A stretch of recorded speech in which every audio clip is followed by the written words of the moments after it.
I remember the first time I walked into the Cedar Creek woods and felt something wrong. Not the usual unease you get when the wind rattles branches or the shadows stretch long in the late afternoon. No, this was different. It was subtle at first, a whisper in the air, the way the leaves seemed to shiver when no wind blew, the way the creek water didn't sound like water anymore, just a hollow echo of what it should be. And that's exactly where she disappeared. Her name was Emily, 12 years old. Last seen riding her bike along the dirt path that runs parallel to the creek. The logs I was handed described the disappearance in stark, bureaucratic terms. Time, place, officers dispatched, neighborhoods canvassed, but there's always a part of the file that never tells you what it felt like to be there, standing in the exact spot where someone vanished. I arrived at Cedar Creek just before sunset. The sky was that bruised orange pink that makes everything look fragile, like it had collapsed into shadow at any moment. I parked near the trailhead, stepped out, and the air hit me, moist, cold, and strangely heavy. I don't know how to describe it. I've worked hundreds of missing person cases, seen all sorts of abandoned streets, alleys, and houses, but the woods here carried a different weight. It pressed against my chest, slowed my breathing, and whispered promises I couldn't understand. I walked the path where Emily had been riding. Her bike was found 2 days later, just lying against an oak tree, front wheel bent. No one had touched it. No one reported seeing anyone else in the area. Her backpack was missing. Her shoes weren't there. Only the bike. The ground beneath it was muddy, and the prints around it were strange. Some normal, small, child-sized footprints, and then others that didn't match anything I'd ever cataloged. They were larger, elongated, almost stretched. I stared at them for a long time, convinced my eyes were playing tricks. I called in, of course. The log reflects what I said. Unusual prints near abandoned bike, potential third party, unknown. But I never told them what I saw. Not the way the prints seemed to dive into the creek, as if the mud itself swallowed them whole, or how the forest felt like it inhaled every sound I made. Birds went silent. Even the wind stopped. I remembered asking the locals, neighbors, kids at school, anyone who might have seen her that afternoon. They all said the same thing, almost in unison, and it gave me the first real shiver. She was too close to the woods. The woods don't like it when people watch too much. I laughed when I heard it. I remember thinking, that's ridiculous. Children wander everywhere. This is a town, not a fairy tale. But the laughter left a bitter taste in my mouth when I drove away. It lingered the whole ride back to the station. That night, I pored over the files. Emily's file, police notes, witness statements, the emergency call. Nothing made sense. No one heard screaming. No one saw a stranger. The family reported her missing only when dinner time passed, when her mother realized she hadn't come home. And yet, the last known movements were precise. The path she took, the time she was seen, even the glances from a neighbor who said she looked over her shoulder, nervous. I went back the next morning. The air was wet with rain, the smell of mud heavy. I followed the creek's edge, tracing the path with my eyes, remembering the child-sized bike tracks in mud, imagining where she had gone, what she had done. And then I noticed it, an indentation in the soil, faint, almost erased by time and rain. It looked like a handprint, too small for an adult, too large for a child, pressed flat into the ground as if something had sunk into it. I stared, touched it with my boot, and the earth felt cold through my soul. I couldn't explain it, and I still can't. I started keeping a journal after that. Not officially, just my own notes. I wrote down everything I saw, heard, and felt, because the files never tell you what it's like to be alone in those woods after the disappearance. Alone, with the sounds of water moving strangely, the whispers of wind, or maybe voices, among the branches. Alone with the certainty that something is wrong, even if you can't name it. The third day, I went in with a flashlight, even though it was still daylight. The canopy blocked most of the light, and I remember how the shadows seemed alive, almost reaching for me as I walked. I took the path slowly, scanning every tree, every bush, and then I heard it, a faint laugh, Emily's laugh, or maybe it wasn't hers. Higher, colder, like the sound of air snapping over ice. I froze and my heartbeat took over. I didn't call for backup. I didn't want anyone else to hear. The laugh stopped. The woods went silent again. I pressed forward, and that's when I noticed something else. Marks on the trees. Small scratches, almost childlike, climbing up the bark, fading the higher they went. But they didn't stop at a normal height. They kept going, climbing impossibly high, fading into the darkness above where my eyes couldn't follow. My stomach turned. I didn't touch them. I just stared. I tried to rationalize everything. Maybe it was teenagers playing a prank. Maybe it was animals. Maybe it was my mind. But deep down, I knew that something had taken her. Or at least something that didn't belong here, in this world of normal streets and town lights. I went back to the creek's edge again, alone, as the sun was falling behind the trees. The water ran, black in the shadows, reflecting the bruised sky. I thought about how long it had been since she vanished. 2 days? 3? 4? It didn't matter anymore. The woods had a rhythm, a way of swallowing things whole and keeping them inside. I felt it pressing against my skin, soft but insistent, a reminder that the forest doesn't forgive. I recorded my notes into the police log later, but left out the feelings, the whispers, the handprint, the scratches. No one would believe them. I would be labeled paranoid. I might even be labeled incompetent. But I didn't care. I wanted the truth more than I wanted approval. I still go back. Sometimes I walk the path, even when it's raining. The mud sticks to my boots, and the creek sounds like a pulse, alive, moving, almost breathing. The shadows stretch like hands waiting to grab me, and I swear I hear her sometimes. Not calling for help, not crying, just waiting, laughing, watching. I can't explain why I keep going. Maybe I hope to see her. Maybe I hope to understand. Or maybe it's something else entirely. Maybe the woods won't let me go either. And that's what I've learned about Cedar Creek. You can follow the dirt paths. You can catalog the evidence. You can question every neighbor, every witness. But it won't tell you what it knows. It won't give you the child back. It only takes and whispers and waits. Sometimes at night, I dream about her bike lying in the mud, wheels spinning slowly, spinning endlessly, as if trying to escape. And in the dream, I hear that laugh again, and I wake up sweating. The shadows of my room press against me, wondering if she ever even left the creek at all. I don't know how this case will end. Maybe it never will. Maybe no one will ever find her. Maybe that's not the point. The point is what it does to you. The point is what it leaves behind. The unease, the whispers, the feeling that the world isn't as safe as we pretend it is. I light a candle when I file my reports. It's a small thing, a comfort, but the woods don't care. The creek keeps running. The mud keeps waiting, and Emily keeps looking back. And sometimes when I stand at the edge of the water, I feel her eyes on me. Not angry, not sad, just there, watching, waiting, and I wonder if I'll ever leave. The day after I found the handprint, I returned to Cedar Creek, not because I wanted to, but because I had to. I had a patrol to run. And even though I knew I was walking into something I couldn't explain, I told myself it was just procedure. Files, logs, check-ins. Normal police work. It started small. The forest looked the same as yesterday. The muddy trail, the crooked trees, the way the sunlight barely reached the ground. But the air had changed. It was heavier, almost sticky, like it was holding its breath. I stepped carefully over the wet leaves and broken branches, and the sound of my boots on the mud seemed too loud, echoing in a place where echoes shouldn't exist. I followed the path parallel to the creek, the one Emily had ridden along the day she disappeared. The prints were still there, faint in the soft mud, but now they were different. Not just her bike tracks or the small footprints. There were others, half-formed, sometimes fading in the middle of the trail, as if whatever had made them didn't want to be followed. I stopped and crouched, staring at one set.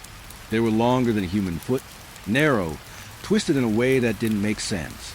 I traced them with my gloved hand, and the mud felt colder than the air around me, almost as if it had been waiting. I shook my head. My thoughts were slippery, jumping from one theory to another. Maybe it was an animal, maybe a prank, maybe, God help me, my mind playing tricks after 2 days staring at the same logs and files. But I couldn't shake the feeling that something was watching, Something that didn't belong in the daylight. Something that waited in the spaces where the trees met the shadows. By mid-morning, I was far enough down the trail that the town felt miles away. The air was damp and smelled like wet earth decay, and something else I couldn't name.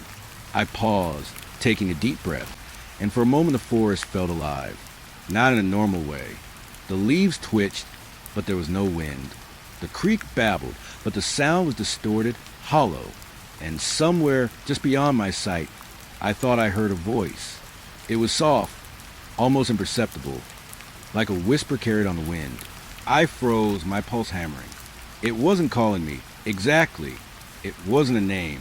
Just a sound that seemed to coil around the trees, slipping to the branches, curling into my chest. Emily? I whispered her name under my breath. Though I knew no one was there, the forest didn't answer. I remembered the locals' warnings. Old Mrs. Kettering from down the street had said it first, her eyes wide, her voice trembling as she whispered about the woods. They take people, she said, the ones who look too close. You think you're searching, but really you're just staring into them, and they decide whether you leave. I had laughed at the time. I'm supposed to be a professional, a police officer. I deal with missing children, not ghost stories. But the laugh stuck in my throat that morning as I watched shadows shift like living things around me. The sound started next. Footsteps. Not my own, not anything I could track. At first, it was subtle, soft tapping, like dry sticks breaking under light weight. I stopped listening. Nothing. The forest was silent. Then again, a few steps behind me, almost in rhythm with my own. I spun around. Empty trees, empty trail. No one, no animal. Just me, my pulse, the wet smell of mud and leaves. I moved faster, heart hammering, glancing behind me every few steps. The prints in the mud didn't help. They would appear ahead of me, sometimes to the left, sometimes to the right, always vanishing before I could reach them. I tried to follow one set, long, narrow, uneven, but would end in the middle of the creek or disappear under a tree root or fade into nothingness. I called it in over the radio, trying to sound normal. Unusual trail patterns, I said.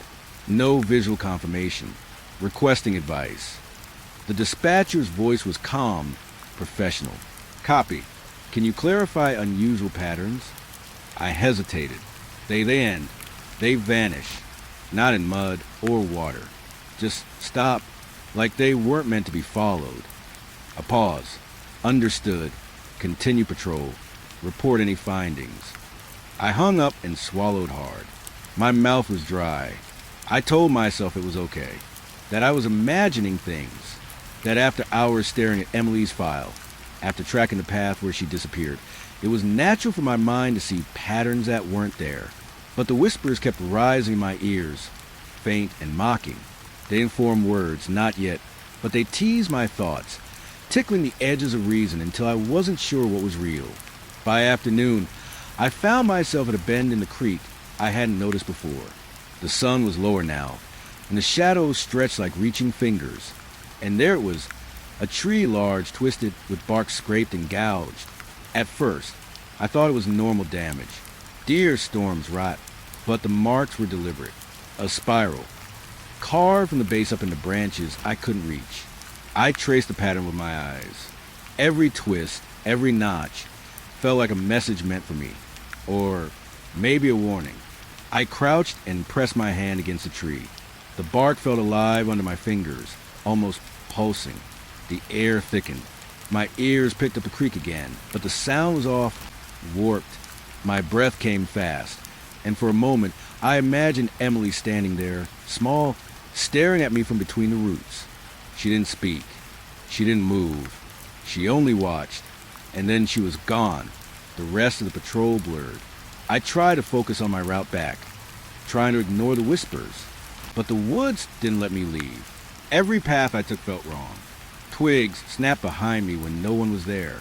Shadows shifted, sometimes in the corner of my vision, sometimes directly ahead, only to vanish when I looked straight. I started talking to myself. I told myself it was just nerves, just overwork, just stress from a case that was eating at me. But deep down I knew it wasn't. Something was out there, watching, learning, waiting. As the light dimmed, I reached the spot where Emily's bike had been. The prints in the mud were gone now, but the soil was soft and wet, and I could feel the impression of something that had been pressed there recently. Something large. Something not quite human. My stomach churned. I knew I wasn't alone. I whispered her name again, hoping for a sign, any sign, that she was safe. The wind picked up, and I thought I heard a faint laugh, high-pitched teasing, just beyond comprehension. I kept walking, trying to convince myself to leave. I told myself it was a prank, a deer, the creek itself, but the whispers followed me all the way back to the patrol car. I reached it, hands shaking, and I could still hear them in my head. The sounds of the woods seemed to cling to me, like they were bleeding through my thoughts. I wanted to scream. I wanted to run. But the rational part of me, the part trained to keep calm in emergencies, kept my feet moving, kept the car running, kept me from completely losing it. I drove slowly out of the forest. The shadows shifted with every turn, and the creek stayed behind me. But the weight of it stayed, too. My radio crackled. Dispatch checking in. Everything okay? I said, all clear. No new developments. I didn't tell them about the disappearing prints, the whispers, the spiral in the tree bark, or the laugh. They wouldn't believe me. And honestly, part of me didn't want them to. Not yet. That night, at home, I couldn't shake it. I kept hearing faint cracks, soft taps, like the branches of the trees brushing against the walls of my apartment. I tried to focus on normal life. Emails, dinner, laundry. But the memories of the trail, the mud, the whispers, and the spiral burned in my mind. I couldn't sleep. I kept imagining her small face, staring for the shadows, eyes wide but empty, waiting for someone to find her, or maybe waiting for no one. I remembered what Mrs. Kettering said again. The woods don't like it when people look too close. And I understood now. Looking wasn't just observing.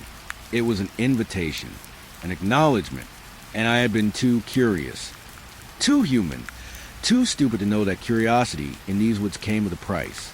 I returned the next day, because I couldn't stop myself. Even as I walked back onto the trail, feeling the mud squish under my boots, feeling the dampness cling to my skin, I knew it would change me. I already felt different, slower, more careful, more aware. The forest didn't just hold Emily. It held me now, too. It had imprinted itself on my mind, whispered into my thoughts, and planted seeds of doubt, fear, and obsession that would not leave. I still patrol Cedar Creek, sometimes. I still follow the trails, check the mud, scan the trees. I still hear the whispers. And sometimes when the wind picks up and the creek runs dark and loud, I swear I see small figures moving between the trunks. Small, fleeting shapes that vanish before I can be sure what I saw. And I know, deep down, the forest is watching, waiting, learning. I can't tell anyone what I've experienced. They'd think I'd lost it. But I know what I heard. I know what I saw. And I know the woods are alive in a way no human should ever touch. They take, they vanish, they wait, and they whisper. And I, somehow, am still listening. I spent the next morning alone in the evidence room, the fluorescent lights buzzing overhead, casting pale rectangles across the walls. The files on Emily had been pulled and laid out before me. Photographs, notes, CCTV stills, and sketches from witnesses. I should have felt organized, methodical, professional. Instead, I felt the same hollow dread I had felt in the woods, as if something had followed me from Cedar Creek and now lingered among the stacks of paper and cardboard boxes. The first photo I picked up was taken from the trail that ran beside the creek, the one Emily had disappeared along. I had been there, touched the mud, traced the tree bark, walked those same footprints. And yet, looking at the picture, I swore I saw something move that hadn't been there when I stood there myself. Something just beyond the edge of the frame. A shadow, warped, distorted, but oddly shaped like a person. I flipped the photo over. Nothing on the back. Just the date and the photographer's name. I studied the image again, zoomed in mentally, and the shadows seemed to bend and shift, elongating across the mud in ways that defied the angle of the sun. I breathed slowly, telling myself I was tired, that my brain was filling gaps where there shouldn't be gaps. I wasn't superstitious. I was trained. But I couldn't shake the feeling that my eyes were not seeing reality, or that reality had started to bend when I wasn't looking directly at it. I turned to another set of photos, this time from a neighbor who claimed to have seen Emily in the woods that afternoon. Their camera caught her near a tree, smiling, waving. I remember the spot. I remember looking there, imagining her standing in that exact place. But in the photo, there was something behind her. Something faint, almost translucent, just peeking from behind the trunk. At first, I thought it was a reflection, a trick of sunlight. But then I noticed a face not quite human. Eyes too dark, lips stretched in a grin that wasn't hers. I set the photo down, my hands trembling. I tried to rationalize it. Maybe the camera lens caught a trick. Maybe a smudge on the lens. I knew that logically, but my chest tightened and I could feel a weight pressing down on me. The same weight I had felt in the forest when the shadows seemed to reach for me. I moved on to the case notes. Officer reports, witness statements, timestamps, everything neatly typed. But as I skimmed them, I noticed things I hadn't seen before. Small inconsistencies. A backpack reported missing one day appeared again in a witness statement the next, in a location that had already been searched thoroughly. A pair of shoes noted as found beside the creek appeared again in a photograph taken a week later, in a completely different location, muddy but untouched. I read it, reread it, thinking it was a clerical error, a misfiled report. But the more I looked, the more impossible it became. I flipped through the photographs of the creek, of the trees, of the trails, and there it was again. Something, or someone, that should not have been there. I couldn't name it. Not exactly human, not exactly child. But every time I studied the image, it seemed to shift. 1 minute it looked solid, the next almost invisible, like it was phasing in and out of the photograph itself. I felt my stomach knot. I stepped back on the table, took a deep breath, and tried to shake it off. I reminded myself I was trained to investigate, to observe, to follow evidence. But when the evidence seemed to be alive, I wasn't sure what training could do. My mind wandered back to the creek, to the strange prints, the whispering trees, the spiral scratched into the bark. It was all connected somehow. I didn't know how, but I could feel it pulling me in, like the forest itself had reached beyond its borders and into the pages of my files. I picked up a folder marked Witness Sketches. Children's drawings, rough outlines of trees, bikes, and figures. Most of it was normal, harmless, but one sketch made me pause. It was Emily riding her bike, smiling. Behind her, something loomed, drawn in dark strokes, tall and thin, with arms that bent at impossible angles. At first, I thought it was a child's imagination, an attempt to fill empty space. But the figure's head had a smile too wide, eyes dark, empty, staring straight ahead. The more I stared, the more I felt the same chill that had settled over me in the creek. I noticed another oddity. In one sketch, the bike was positioned in a way that made no sense. It was floating slightly above the ground, shadows beneath it inconsistent with the sun's angle. I frowned, touched the paper. Nothing unusual physically, but the image in my mind seemed wrong. Wrong enough to make me doubt myself, to wonder if the files themselves were shifting subtly when I wasn't looking directly at them. My phone buzzed. A message from dispatch. Any updates? I hesitated before replying. What could I say? That the evidence was moving? That the creek wasn't just water, but something alive? That photographs held faces that weren't there when the pictures were taken? I typed, no new developments. Continuing investigation. Hit send. Felt the lies settle in my chest. I returned to the table and spread the file further. Notes on the last known sightings, timelines, the results of search parties. Each document contradicted another in subtle ways. Locations shifted. Times overlapped. And in every instance, there was always a whisper of Emily somewhere near the trees, somewhere near the creek, watching, or waiting. I picked up a photo labeled Security Camera, Community Center Parking Lot. It was black and white, grainy, taken a week before she disappeared. And there she was, Emily, smiling, riding her bike. But next to her, something crouched on the asphalt. Not a person, not fully, just a shadow, a dark smudge shaped vaguely like a child, but stretched, thin, twisted. I rubbed my eyes, looked again. The figure seemed to shift slightly every time I blinked, like it was breathing, alive in some impossible way. I remembered the patrol the day before, the whispers, the disappearing footprints. My mind raced. Was it connected? Was this the same thing I had felt in the woods, now manifesting in the photographs and the files? The logical part of me screamed, this is impossible. You're imagining it. It's stress. It's obsession. But another part, deeper, quieter, knew that impossibility had a shape, and it was creeping closer. I sifted through more photographs. A small bracelet, reported missing, appeared in a photo on the creek's edge, then again in a photo taken inside a neighbor's yard. No one had moved it. No one could have. And yet, there it was, lying in plain sight as if placed by unseen hands. My hands shook. I leaned over the table, pressing my forehead against it. I felt dizzy, nauseous, like the room itself was tilting. I shut my eyes and tried to breathe, tried to remind myself that I was trained, rational, grounded in the real world. But every time I opened them, the evidence stared back at me with a strange life of its own.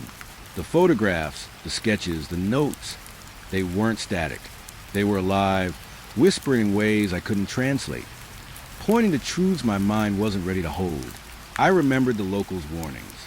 The woods take people who look too close. I had laughed at first, but now, as I stared at the files, the photos, the impossible evidence, I realized what they meant. Not that the woods were magical in some storybook sense.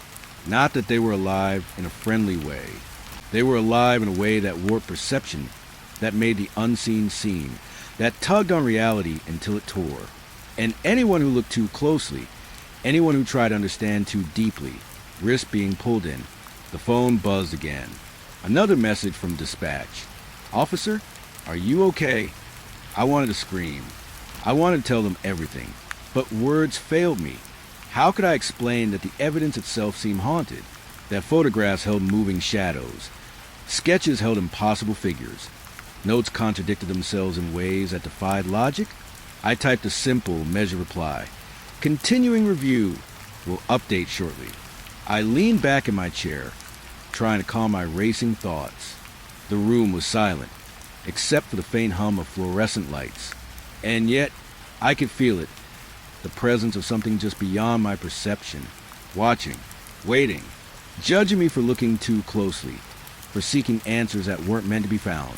I couldn't stay in the room any longer, not with the files before me, not with the whispers in my mind, not with the creeping certainty that the woods had followed me here, that Emily's absence was only the beginning, and that the evidence I thought was solid, factual, was no longer mine to trust. I left the evidence room, closing the door slowly behind me. The hallway was empty, fluorescent lights casting long, sterile shadows. My heartbeat began to slow, but the images, the whispers, the shifting shadows in the photographs, they stayed with me.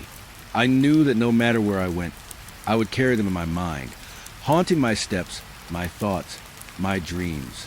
And I also knew that tomorrow I would return. Not because I wanted to, not because I had hope, but because some part of me needed to see it again, needed to see what wasn't there, to stare at it, to prove to myself that I could face the impossible and survive, even if the impossible was already inside me.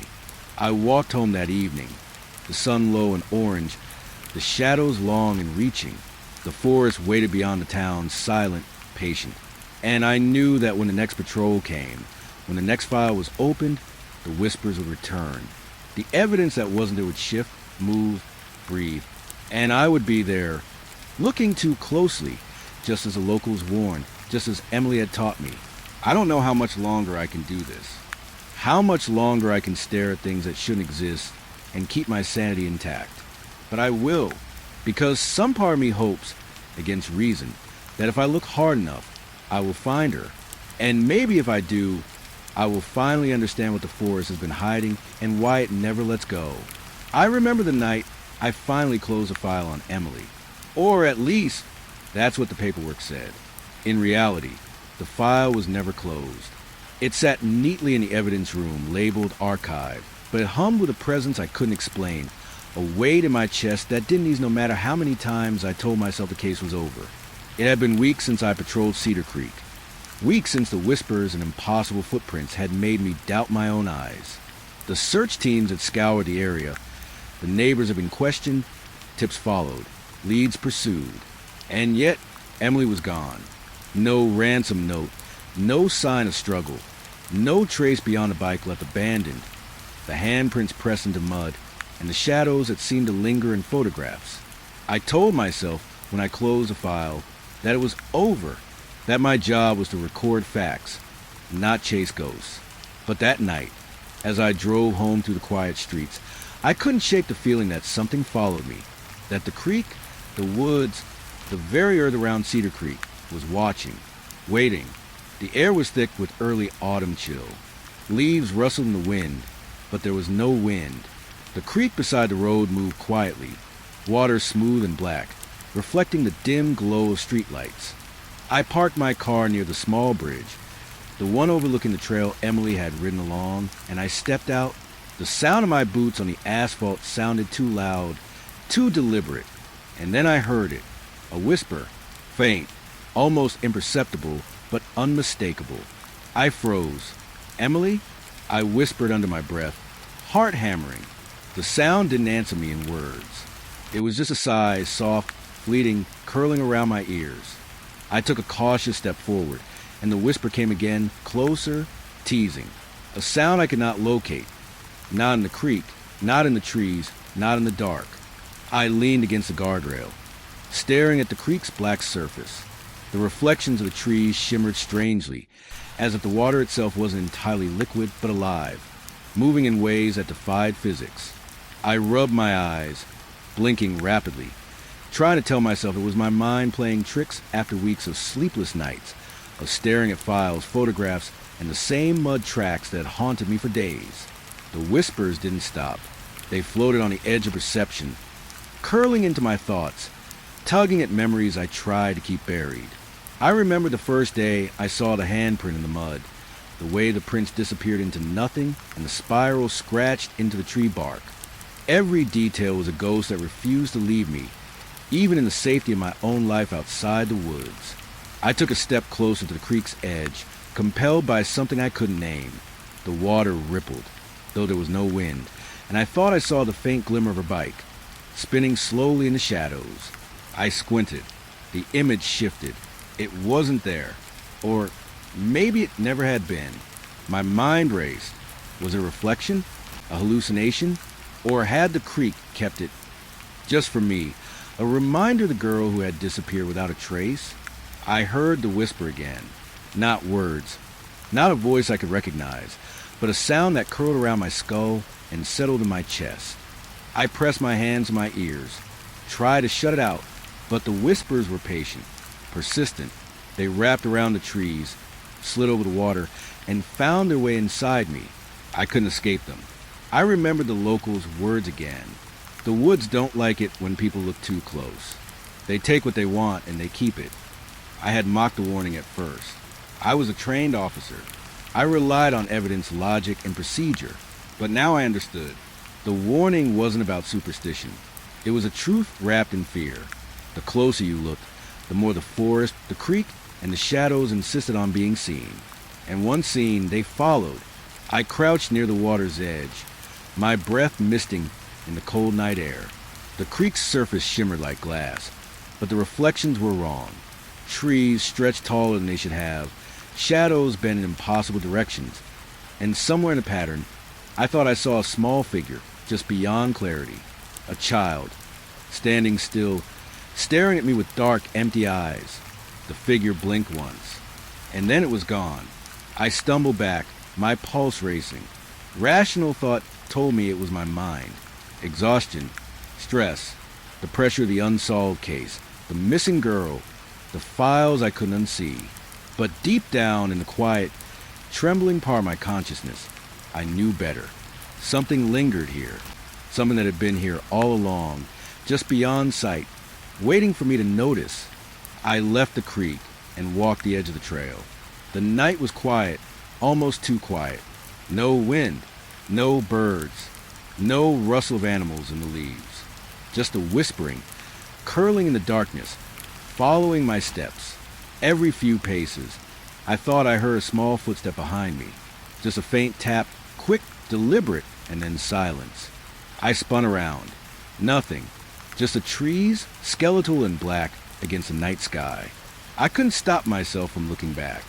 Over and over, I turned my head, scanning the shadows. My rational mind screamed that I was imagining it, that a child or an animal or a branch had caused the sound. But every instinct in my body told me otherwise. I was being watched. I had been watched from the moment I first set foot on that trail. And Emily was still here, or some part of what had taken her was.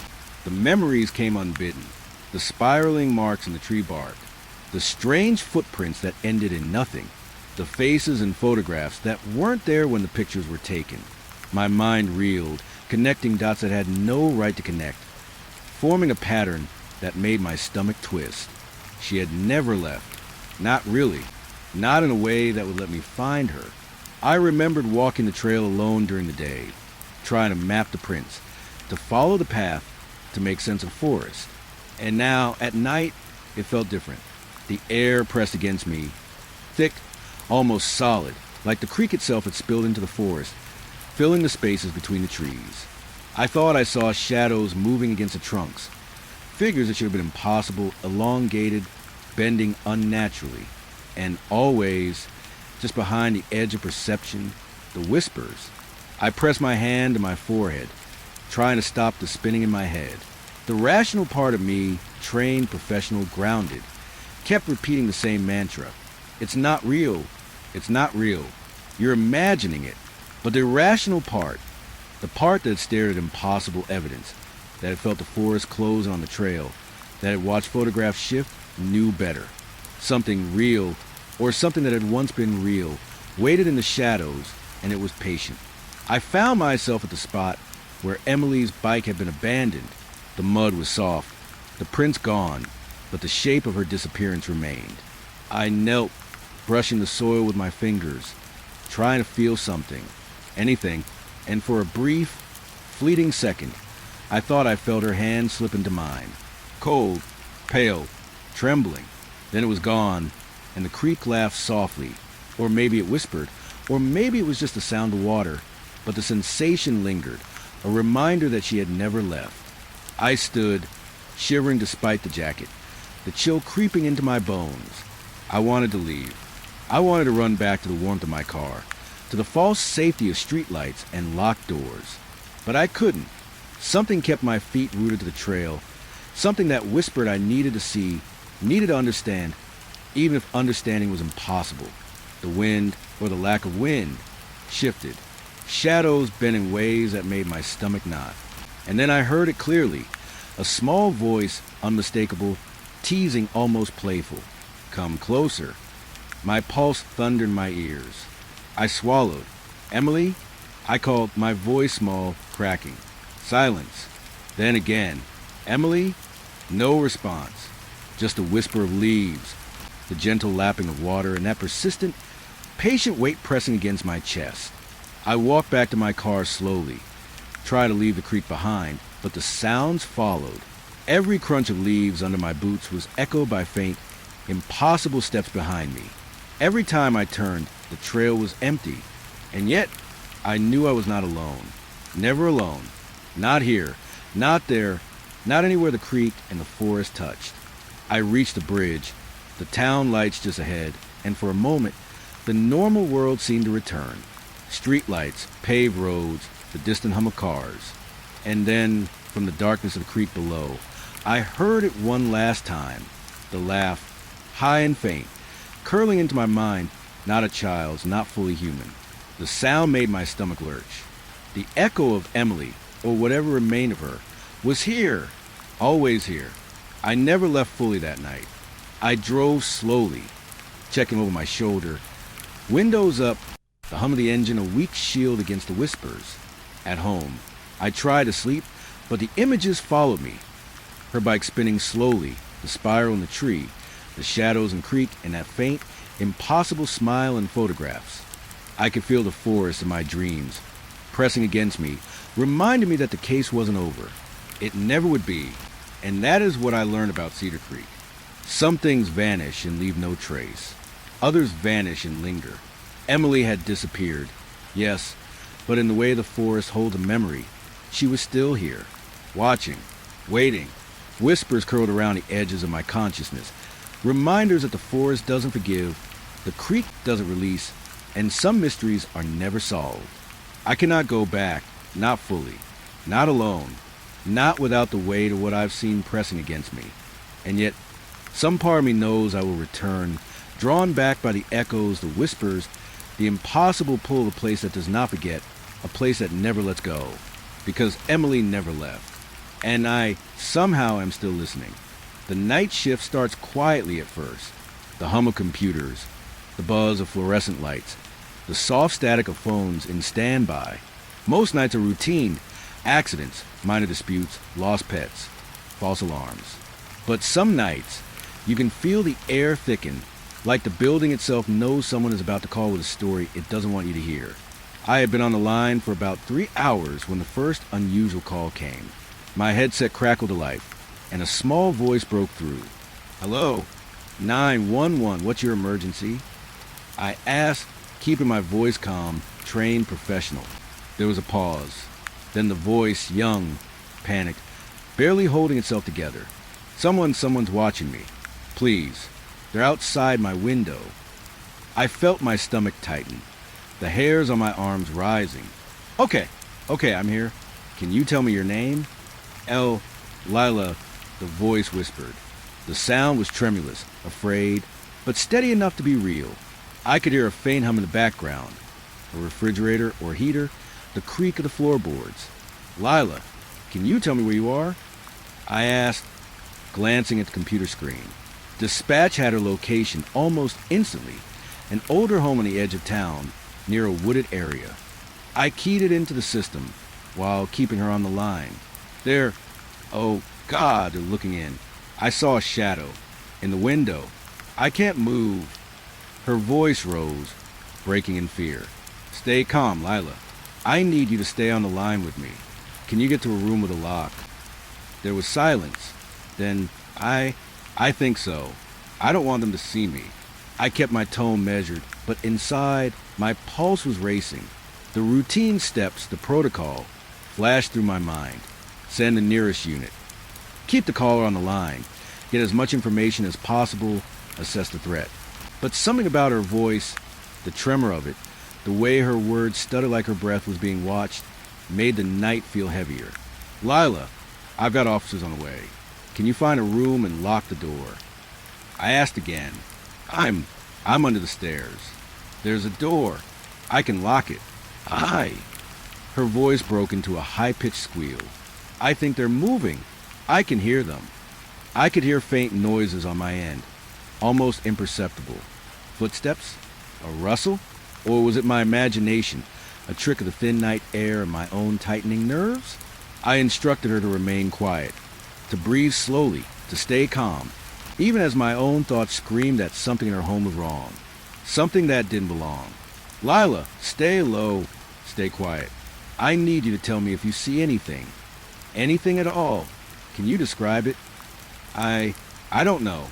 It's tall, and it moves funny, like it's not walking right.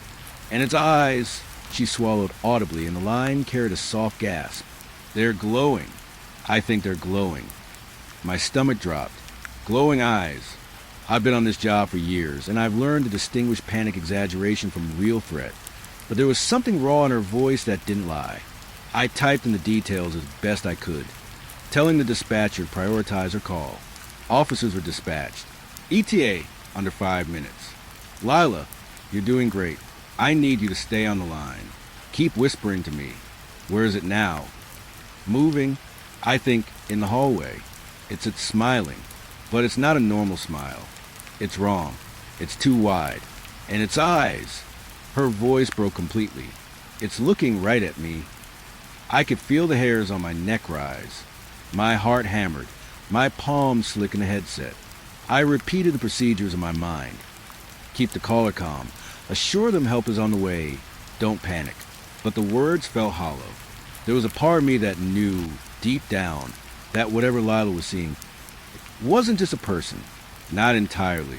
Lila, listen to me. Officers are on the way. I need you to stay under the stairs. Do not come out. Can you do that for me? Yes. I'm hiding. Don't. Please don't let them take me. I won't, Lila. I won't. They're almost there. Just stay on the line with me, okay? The noises in the background intensified. Soft, deliberate steps. A scrape against the floorboards. A faint creak like someone or something moving just beyond her line of sight. I instructed her to remain calm, though I could barely maintain my own composure. Every nerve in my body screamed at me that this wasn't normal, that there was no human logic that could explain the sound, the movement, or the presence she described. I spoke slowly, clearly, the way we're trained to guide children through panic. You're safe under the stairs. The door is locked. Keep it that way. Listen to my voice and breathe slowly. A pause, then a small whispered sound, barely audible. It's whispering. I think it's calling my name. My stomach twisted. Whispering, not speaking, not demanding, just observing. Calling. I typed furiously, logging every word. I noted the fear, the tone, the strange descriptors. Too tall, moving wrong, glowing eyes, wide smile, whispering name. Nothing in the standard manual could account for this, but my instincts told me to listen, to record, to keep the line alive until officers arrived. Lila, do you hear my voice? I asked. I'm right here. Listen to me. You are not alone. Help is coming. Yes, I hear you, she whispered, voice trembling. But it's still here. It won't leave me. I can hear it breathing. Right there, right behind the door. Please help. I try to steady my own voice. It can't get to you under that stairs. Keep calm. Keep listening to my voice. Help is coming now. Officers are on the way. Can you see anything, even just a shadow? There was a long pause. Then softly, it's gone? I don't see it anymore. It's gone. I didn't breathe easy. I knew better. Things that vanish this way, they don't vanish fully. They wait. They linger. I instructed her to stay put until officers arrived, to make no noise, to trust that she was not alone. Minutes passed. On the other end of the line, her breathing slowed. Fainter. Steadier. I could hear the quiet hum of the night again, the faint mechanical buzz of her home, and then a creak, soft, deliberate, not human. Lila, I whispered. No answer. I repeated her name, quietly but urgently. Lila, a faint sob, a whisper, then silence. My fingers hovered over the keyboard, noting every sound, every pause, every irregularity. I could hear my own heartbeat. I could feel the tension coil in my shoulders, in my chest, in the back of my neck. The kind of tension that doesn't go away when the call ends, that stays with you, lingering, echoing long after the adrenaline fades. Dispatch confirmed that officers were en route. Their radios crackled. Ite, 2 minutes. I kept Lila on the line, softly guiding, asking her to stay calm. Her whispers returned. Soft, tiny, almost conspiratorial. It's here. Watching, waiting. Don't let it see me. By the time officers arrived, the line went silent and the procedure took over. Verification, protocol. Checking the home, confirming the child's safety. But when they came back with her, shaken but unharmed, I couldn't shake the feeling that she had only been physically safe. That whatever had been there had followed her, at least in spirit, at least in memory. I logged the call in full, noting every irregularity, every moment of panic, every whispered description. But no amount of words, no form, no file could capture the dread, the creeping sense of wrongness that lingered. That sensation stayed in my chest, heavy and persistent, as if the house itself, the shadows, the air, had imprinted themselves on me, and not just her. I replayed the call in my mind endlessly after the shift. Her voice, small and trembling, terrified, yet strangely aware of something beyond her understanding. The descriptions, the unnatural height, the odd movements, the glowing eyes, the wide smile, the whispers calling her name. And the sound that haunted me most, the pause, the quiet sob, the silence after the whispers. I don't know how long I sat in that room, staring at the headset. The fluorescent lights buzzed above, computers hummed, and the building was empty except for the lingering tension of the call. I thought I could still hear the faint whispering, almost at the edge of hearing, curling through my thoughts like smoke. And I realized then what it meant to work nights on the 911 line. To hear things you can't explain. To process fear you can't rationalize. To keep a child on the line when the world outside the headset may be worse than your imagination. Some calls are routine, others echo. And that night, Lila's call did not leave me. Even now, I can feel it when I close my eyes.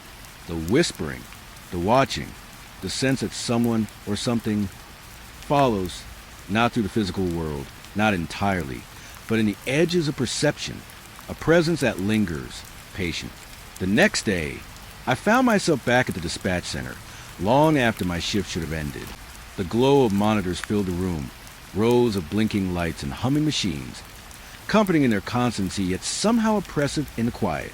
I wasn't supposed to be here alone, but I couldn't shake the need to review the night's recordings, to listen, to try and make sense of what had happened. I slipped on my headset, the familiar weight settling over my ears, and began playing the tapes. The first calls were routine, minor accidents, misdialed numbers, barking dogs, panicked parents with misplaced children. My mind moved mechanically at first, logging details, noting anything out of the ordinary. But as the night wore on, a creeping tension settled over me, subtle at first, like a shadow brushing against the corner of your vision. I noticed the first irregularity when I cued the call from Lila's house. I knew the time, the duration, the details. Yet, the recording was incomplete, not clipped, not accidentally truncated by a malfunction, but wrong. Parts of her voice were missing, words replaced by static, pauses that didn't correspond to anything I remembered. It was as though someone or something had reached into the tape itself and removed pieces of her fear. I rewound, played it again, the same gaps, the same unnatural pauses. My stomach knotted. I was trained to notice technical errors, system glitches, human mistakes. I've been on this job long enough to know the sound of tape degradation, the hum of a corrupted digital file. But this was different. The breaks weren't mechanical. They were deliberate, intentional. Like someone wanted the fear to be fragmented, incomplete, as if erasing reality itself. I went to the next log, a call from a man reporting a prowler outside his home. Standard enough. But when I played the recording, I realized that the sound of his voice had been altered, not simply distorted by static or a poor connection, but warped, stretched in ways that made his words almost unrecognizable. I could feel the cadence of his fear, but the clarity of his speech was gone, and beneath it, if I listened closely, there was another sound, soft, whispering, almost human, almost not. My hand hovered over the keyboard, typing notes furiously, trying to keep my mind anchored. I told myself that there had to be an explanation. Glitches, corrupted files, someone tampering with the system. But another, quieter voice inside me whispered that this wasn't just about corrupted audio, that whatever had been in Lila's house the night before, whatever had whispered her name, was reaching farther, touching the very recordings meant to preserve reality, meant to protect. I listened to hours of calls, the patterns emerging slowly, unnervingly, calls from children, mothers, teenagers, all with fear in their voices, all interrupted in ways that didn't make sense. Calls reporting someone watching, strange sounds, shadows in the yard. And in nearly every one, there was a gap, missing words, stretched syllables, faint whispers beneath the recording that didn't belong to the caller. I leaned back, massaging my temples. The fluorescent lights above me flickered, though nothing else moved. The hum of the computers grew louder in my ears. I tried to breathe, to remind myself I was safe, that I was just reviewing tapes. But the feeling of violation persisted, a creeping sense that I was no longer just an observer, that someone or something was aware of me listening, aware of me understanding too much. I pulled up the night's logs on the screen. Names, times, durations, notes I had entered as I worked. But as I scrolled through them, I noticed discrepancies. Some calls weren't logged at all. Entire entries missing. Others had notes I didn't remember writing. Phrases I hadn't typed. Not alone. Do not respond. They are here. My pulse quickened. I know I didn't write them. I couldn't have. And yet they were there, typed in familiar font. Time-stamped with the same precision as everything else. I ran my fingers over the keyboard, hesitant, afraid to continue. But I couldn't stop. Curiosity, fear, and some darker instinct compelled me to keep looking. I replayed a missing call from a young man reporting someone outside his window. The recording began normal enough, then fractured, and in the silence between fragments, I thought I heard a whisper, "Watching you." I froze. My own breath came too loud in the quiet room. I replayed it, and there was again, faint, soft, unmistakable. "Watching you." My fingers trembled over the keyboard. The line between reality and recording blurred, the sense of being observed growing. I felt eyes at the back of my neck. Though the room was empty, the monitors glowed, the humming computers counted down the seconds, and I knew that I wasn't alone in this surveillance. I moved to the next tape, shaking slightly, the headphones pressing too tightly against my skull. Another call from the same neighborhood. This one, a child reporting footsteps outside their bedroom door. The tape played normally at first, but then, again, gaps, words missing, sounds stretched, and beneath it, whispers.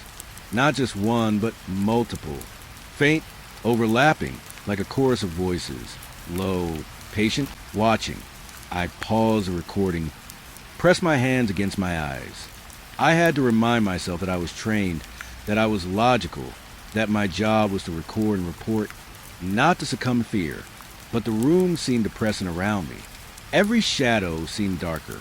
Every flicker of the fluorescent lights seemed deliberate. Every hum of the computers was amplified, a rhythm that matched my own quickening heartbeat. I thought about Lila again, about the terrified child on the stairs, the glow in her eyes, the presence she had sensed. And now, reviewing these logs, I realized that presence hadn't been limited to her home. It had touched the recordings, the logs, my mind. It was here now, observing, patient, deliberate. I went back through the night's calls in order, trying to piece together a pattern. Each missing segment, each distorted voice, each faint whisper built on the last, creating a rhythm I couldn't fully understand. It was subtle, creeping, but undeniable. Something beyond human interference. Something intelligent. Watching. Waiting. Learning. The thought made me shiver. I tried to close the logs, shut down the monitors, leave the center. But the recording stayed with me. Even when I turned my back, I could feel them whispering, echoing in my mind. Patterns formed in my memory. Shapes that weren't there, names that weren't spoken. I realized, slowly and with mounting dread, that these logs weren't just recordings. They were conduits, windows into the night, into fear itself. I pressed play on a call from a woman, reporting her front door rattling at 3 a.m. Her voice was shaky but calm. She described shadows moving across her walls. She didn't know if she was awake or dreaming. And then, through the gaps in the tape, I heard it. A low, patient whisper, not her voice, not mine, not human. It said, simply, "I see you." I froze. My fingers hovered over the pause button. My mind raced. My stomach clenched. I wanted to scream. I wanted to leave. I wanted to believe it was an error, a system malfunction, something explainable. But I knew better. Too many calls, too many recordings, too many gaps and distortions, and that same faint whisper threading through them all. The sense of violation settled in fully, then thick and choking. Not just the idea that someone or something was listening to the calls, but that the calls themselves have been altered, invaded, corrupted, that the recordings of fear, the very essence of people's terror, were being touched by something beyond comprehension. And now, by reviewing them, I had become part of it. I leaned back, rubbing my face, trying to ground myself, try to remember that I was trained, experienced, logical. But even as I reminded myself, I felt the whispering in the silence of the room. My own heartbeat sounded intrusive, loud, a rhythm that seemed to attract attention. I wanted to turn off the monitors, leave the center, but some part of me couldn't. I needed to understand, needed to know what was happening to these calls, to these voices, to these children, these parents, these terrified, vulnerable people.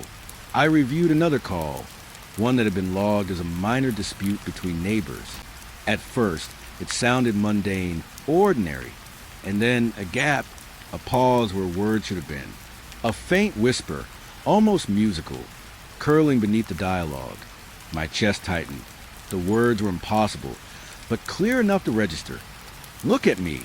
I shut my eyes for a moment, tried to breathe, to steady my mind. I could feel the presence of the room, not tangible, not physical, but undeniable. Watching, waiting. Something had reached through the recordings, through the logs, through the very air of the dispatch center, and it was aware of me. By the time I finally left, hours later, the sun was rising, faint light slipping through the blinds. I stepped out into morning, trying to shake the lingering dread, but the whispers stayed in my mind. The gaps, the distortions, the voices that weren't there, were there now, echoing in the corners of my memory. I knew then that the night shift didn't end when the calls stopped, that some things touched by fear never fully release it, and that some recordings, some logs, some whispers carried more than just information. They carried presence, something patient, persistent, observing from just beyond human comprehension. Even now, days later, I can hear the echoes if I close my eyes. Faint, soft, almost imperceptible. Just beyond perception, just at the edge of reason. The logs aren't just files. They are windows. And if you peer too closely, you might find something looking back. I arrived just after midnight. The call had come in from a neighbor, frantic, voice shaking, reporting a young woman missing from her suburban home. The streets were quiet, the kind of quiet that presses against your ears and makes the night feel thicker than it has any right to be.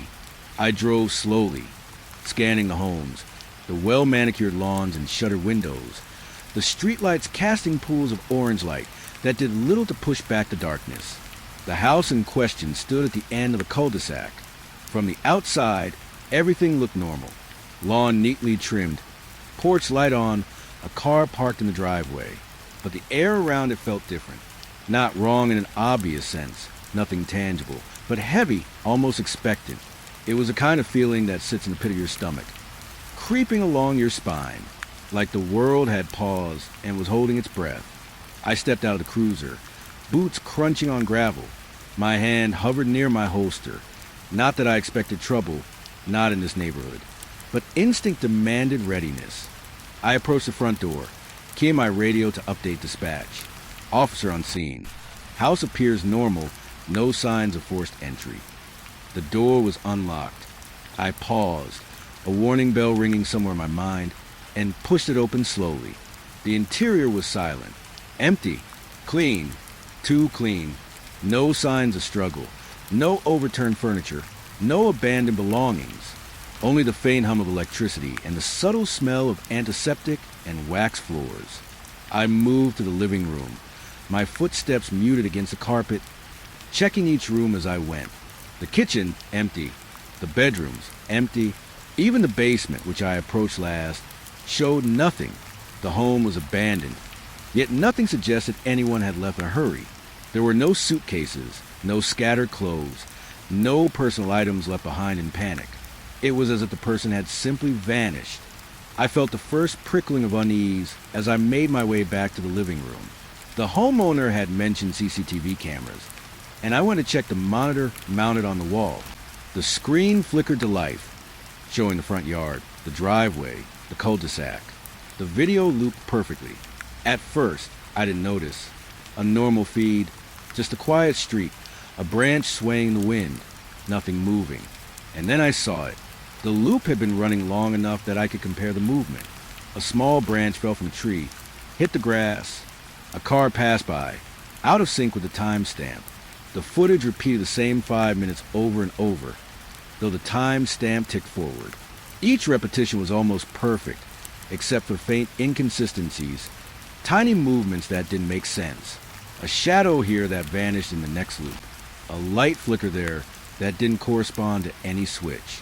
I leaned closer to the monitor.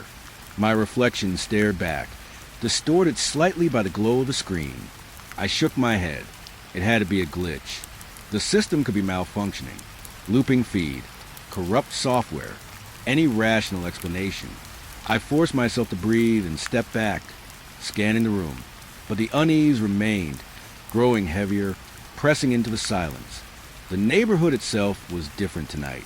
As I stepped outside to check the perimeter, the streets seemed unnaturally still. No wind, no distant traffic, no hum of air conditioners or the faint bark of a dog. The street lamps glowed softly, but the air between them felt stagnant, expectant, like the entire cul-de-sac was holding its breath, waiting for something to happen. My pulse quickened. I walked along the sidewalk, flashlights sweeping over the trimmed hedges and driveways. Every house was dark, every window shuttered. Yet it felt wrong, not empty exactly, but aware, observant. A subtle pressure pressed against the edges of my vision, something just beyond perception. I shook my head, trying to dismiss it. Officers are trained to notice anomalies, to trust instincts, but I also knew the mind plays tricks at night. Shadows stretch, noises exaggerate. Your thoughts become your own worst enemy.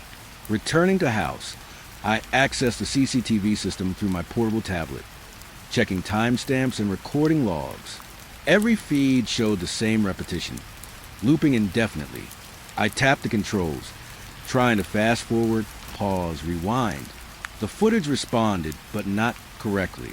The same scenes repeated no matter what I did. Time becomes circular, a loop I could not escape. I thought back to the initial call. The neighbor had said the young woman vanished in the middle of the night. No struggle, no note, no indication of foul play.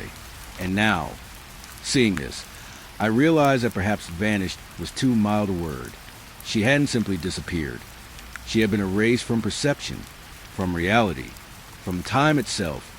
If the CCTV footage was any indication, I ran my fingers over the tablet screen, heart pounding. The thought struck me fully. Whatever had taken her, whatever had caused the loop, wasn't confined to the house. It was here in the street, in the air, in the silence itself. Watching, waiting, and it knew I was here too. I heard a sound behind me, the soft crunch of gravel, too deliberate to be the wind. I spun around, flashlight cutting through the darkness. Nothing, only the sidewalk, the driveway, the faint glow of streetlights. I told myself it was my imagination, the stress of the job, the quiet of the cul-de-sac. But the unease persisted, growing like a shadow in my chest. Back inside the house, I moved toward the stairs, considering checking the upper floors again. Something caught my eye on the monitor. A window, a faint figure moving in the reflection. I froze, blinked. Nothing. My pulse thundered in my ears. I leaned closer. Again, just a shimmer, a trick of light, or was it? I couldn't tell. I accessed the logs of the CCTV system again, scrolling through every feed, every timestamp. And there it was, subtle, nearly imperceptible. Figures in the footage that weren't there when I looked before. A shadow flitting past blinds, a shape bending unnaturally. I leaned in, heart hammering. My hands shook. The shapes weren't human, not entirely. They moved in ways that defied anatomy, rhythm, logic, and always, just at the edge of clarity, the sense that they were aware I was watching. I stepped back from the monitor, breathing heavily. The sense of violation pressed in. The footage, the logs, the street outside, everything was wrong. The neighborhood wasn't empty. Not really. Something had taken the woman. Something had manipulated the house, the street, the very perception of reality around me. And now, being here, observing, I could feel it. Patient, deliberate. I thought of the young woman, wherever she was. Alone? Not alone. The thought made my stomach churn. The house was pristine, undisturbed, but erased. The feed repeated in perfect loops. But what had been recorded was not reality. Only a shadow, a reflection, a memory of what had been. I couldn't tell if she was gone forever or trapped somewhere I could not reach. I ran my hand along the staircase railing, feeling the smooth wood under my fingers. I paused at the top, peering down into the living room. Shadows danced unnaturally in the corners, stretching long and thin, bending around walls as if obeying a will of their own. My mind raced. I knew rationally that it was a trick of the lights, a reflection from the monitor, fatigue playing havoc on perception. But a deeper part of me, something primitive, trained to detect real danger, told me this was something else entirely. I returned to the front of the house, scanning the street. The silence was absolute now. Even the usual background noises of a suburban night were gone. I walked to the edge of the driveway, flashlights sweeping the cul-de-sac. Every house dark, every lawn still, and yet the feeling persisted. That weight pressing down, aware of my presence, patient, deliberate. I thought of the loops, the figures and footage, the erased reality, and I realized slowly, with a sinking sense of dread, that the neighborhood itself seemed to have changed. The air held stillness as if in expectation. Time itself felt different, stretched and bent. And somewhere out of sight, the young woman, or something that had been her, was still there, trapped, observed, or vanished into something beyond human comprehension. I left the house hours later, after careful documentation, careful photographs, careful notes. I drove the empty streets, scanning the cul-de-sac from the cruiser. The house sat at the end of the street, silent, pristine, yet profoundly wrong. I could feel the weight of the emptiness pressing through the windshield, pressing into the cabin of my car. It followed me, not physically, but in perception, in dread, in memory, by the time I reached my apartment. The first hints of dawn were brushing the horizon, and yet, even in the pale light, I could see it. The stillness, the watchfulness, the sense that something had been there, and was still there, patient, waiting, aware of those who observed too closely. I couldn't shake the feeling, not then, not later. Something had erased her. Something had bent reality around that house and the street, and I had walked straight into it. I could never forget the loops, the unnatural footage, the weight of the neighborhood holding its breath. I told myself it was a one-off, an anomaly. Glitches happened, shadows played tricks, but I knew better. I had seen the evidence, the unnatural repetition, the subtle manipulations, the sense of being watched. Some things don't vanish quietly. They linger, fold space and time, and leave behind the faintest, most insidious traces, an emptiness that watches, waits, and remembers. And sometimes when the night is quiet enough, when the world seems still, I can feel it. The suburb holding its breath, patient, deliberate, and aware that someone had come too close. Someone had looked. And when you do that, you cannot be entirely unseen. The office was quiet when I returned the next night. The hum of computers and the soft buzz of fluorescent lights were all that kept me company. But tonight, they felt different, heavier, charged. I sat at my desk and stared at the monitors, staring at the call logs that had haunted me since Lila's call. I knew I shouldn't be here this late. It was unwise, maybe reckless. But I couldn't stop myself. Something about those calls demanded attention, demanded that I understand them. Even as my instinct screamed at me to walk away, I pulled up the old call logs, scrolling through hours of recordings from weeks, months even, before Lila. Each one was time-stamped with clinical precision, but each carried that same subtle distortion, the same gaps, the faintest whispering beneath the surface. At first, I thought it was coincidence, random technical errors. But as I listened again and again, I realized there was a pattern. The calls that seemed corrupted, the voices that faltered, all occurred between 2 and 4 in the morning. The 3 a.m. calls. I leaned back in my chair, rubbing my temples. I couldn't ignore the eerie synchronicity. Children missing, unexplained disturbances, calls from terrified voices reporting shadows, whispers someone or something watching, and the logs themselves, they weren't just recordings. They were echoes, resonating outside the confines of the headset, outside the office, into the world around me. The first time I noticed it, I thought it was fatigue. I had just listened to a particularly disturbing call. A young boy, crying, whispering about a figure in his room that wasn't human. Not entirely.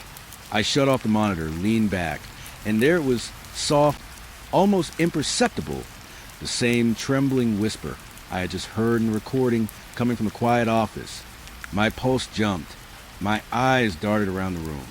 No one was there. No one had entered. The sound repeated, soft, patient, echoing in the corners of the room. I grabbed my headset and replayed the call. The whispering lined up perfectly. It wasn't a recording from the monitor. It wasn't a ghost in the equipment. It was as if the voice had left the tape and lingered in the air, in the space around me, bending reality just enough to reach out. My stomach turned. I wanted to believe I was imagining it, but I knew I wasn't. I spent the next hours replaying call after call, old logs, new logs, any tape that contained reports of children or disturbances between 2 and 4 a.m. And each time, I heard it. The soft echo, the faint repetition, sometimes so subtle I had to strain to catch it, sometimes almost unmistakable. Words I had typed in the notes, phrases in the recordings, whispered in the quiet office. Sometimes a child's voice, trembling. Sometimes a phrase I didn't remember hearing. They're here, or watch. The faintest, most chilling, don't look. I felt a tightening in my chest, a growing dread that pressed against my ribs. The pattern was undeniable. The calls were connected. Each missing child, each unexplained disappearance, each 3 a.m. call, all threads in a tapestry I couldn't fully see. And now, the echoes of those calls were reaching beyond the monitors, beyond the logs, into the world itself, into my space, my mind. I closed my eyes and tried to block it out. Try to remind myself that I was trained, that my job was to listen, document, report, but the whispers persisted. I could hear the faintest sobs, the almost inaudible creak of a floorboard, the soft rustle of someone or something moving in the shadows beyond the office doors. It wasn't physical, not fully, but it existed, patient, waiting, watching. I remember the first call I had ever taken that had unsettled me in this way. A child reporting someone standing outside the bedroom window, just watching. At the time, I wrote it off as fear, imagination, anxiety amplified by the night. Now, listening to the recording, listening to it again tonight, I realized it hadn't been imagination. The fear had been real, the presence had been real, and the echo had followed me, lingering in the room long after the call ended. I went through the log systematically, typing notes, recording timestamps, trying to find a pattern in the repetition, a rational explanation. But the more I listened, the more I noticed subtle things. Words missing from the original recordings, voices overlapping where they shouldn't, phrases repeated in the quiet of the office that weren't in the logs. Each playback added another layer, another whisper, another shadow in my perception. I began to notice the timing. The whispers, the echoes, they weren't random. They often aligned with the exact moments in the recordings when the children had reported seeing something. The moment the voice in the call had trembled in fear. The moment the footsteps had creaked on the floor. The moment the shadow had appeared. It repeated now, outside the tape, in the silence. The first time it happened while I wasn't actively listening, I froze. I was poring over a printout of old reports when I heard it. A child whispered my name, softly, from the corner of the office. My pen trembled in my hand. The air felt colder, heavier, charged with something I could not define. I looked around. Empty room, chairs pushed in, monitors dimmed, and yet the voice had been there. Real enough that my fingers felt it brush past them. I tried to leave, told myself I'd had enough. But the moment I stood, the whispering grew louder, more insistent, closer. Not words I could fully understand, just a tone, the cadence of fear, the rhythm of a voice that had been lost, a presence that lingered. And I realized then that the 3 a.m. calls weren't just reports of incidents. They were invitations, channels, openings, and I had walked directly into them. I replayed one particularly disturbing tape from 6 months prior. A child, barely 10, reporting someone or something, standing at the foot of the bed, watching while they slept. I typed my notes carefully, documenting every detail. Then I heard in the office, not the recording, not through speakers.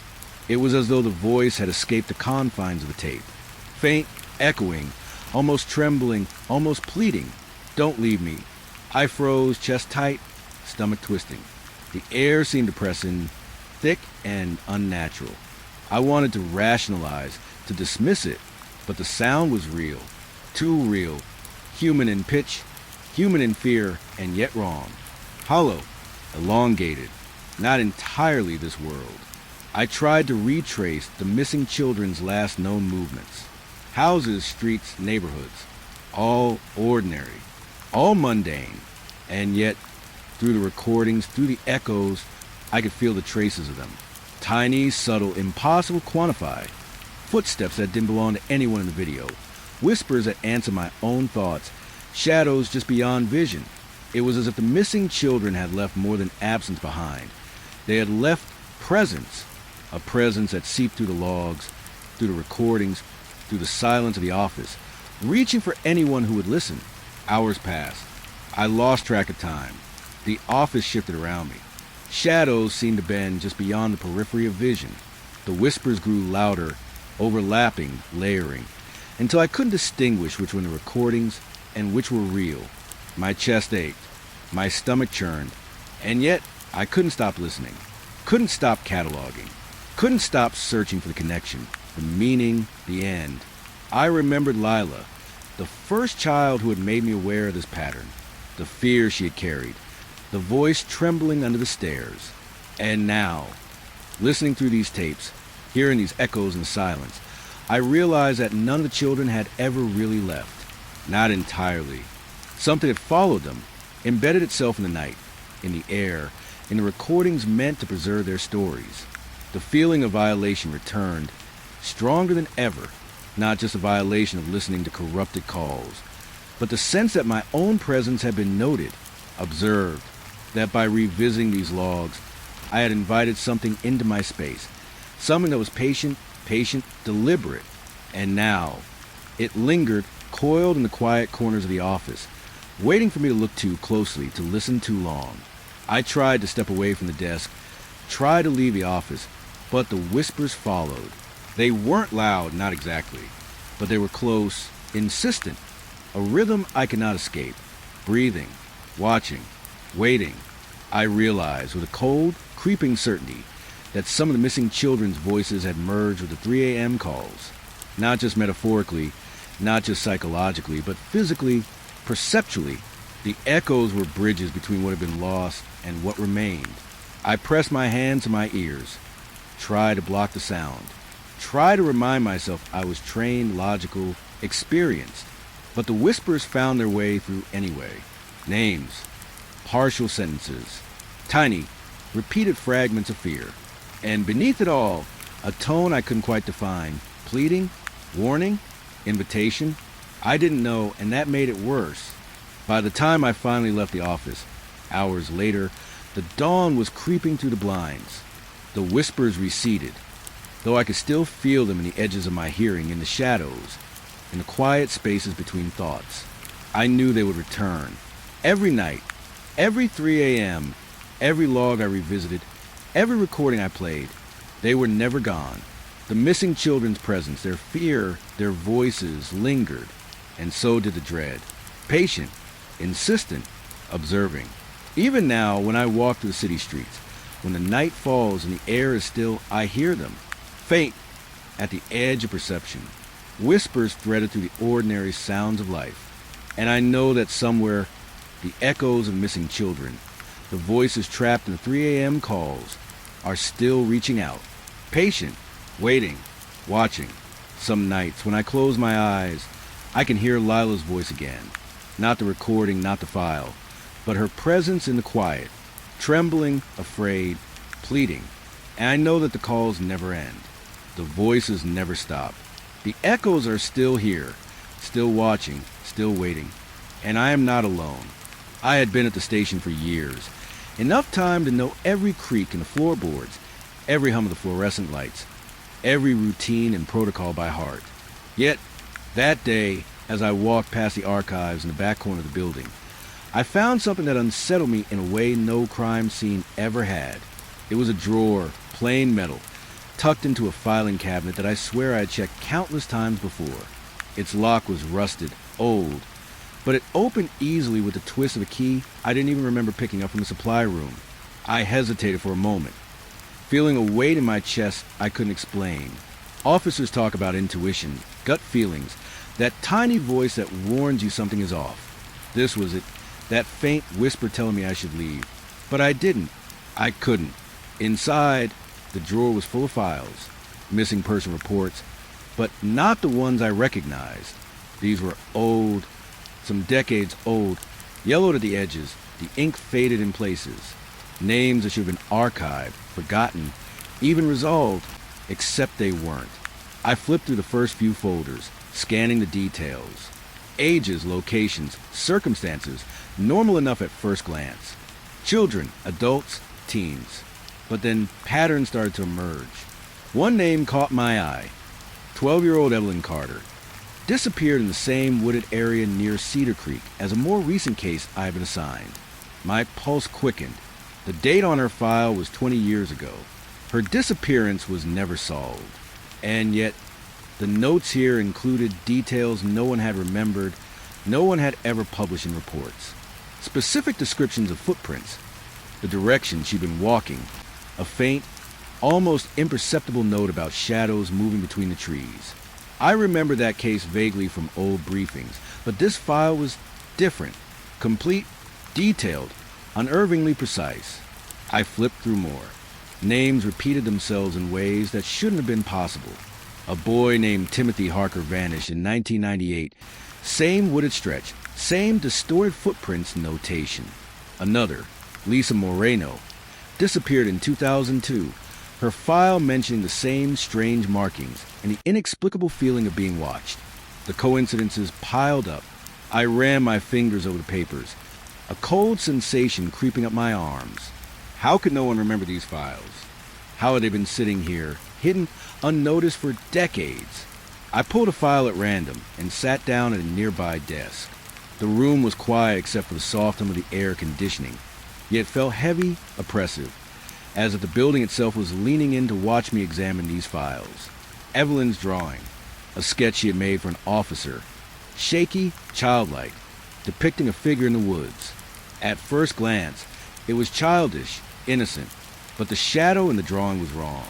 Wrong in a way you feel in your bones but can't explain. Elongated limbs, a tilt to the head that defied anatomy, eyes that seemed too deep. I stared at it longer than I should have, heart hammering. The more I looked, the more the figure seemed to shift, to lean closer. I forced myself to breathe, to remind myself I was just looking at old files. Paper, ink, nothing more. Yet when I reached the next folder, I noticed something that made my stomach drop.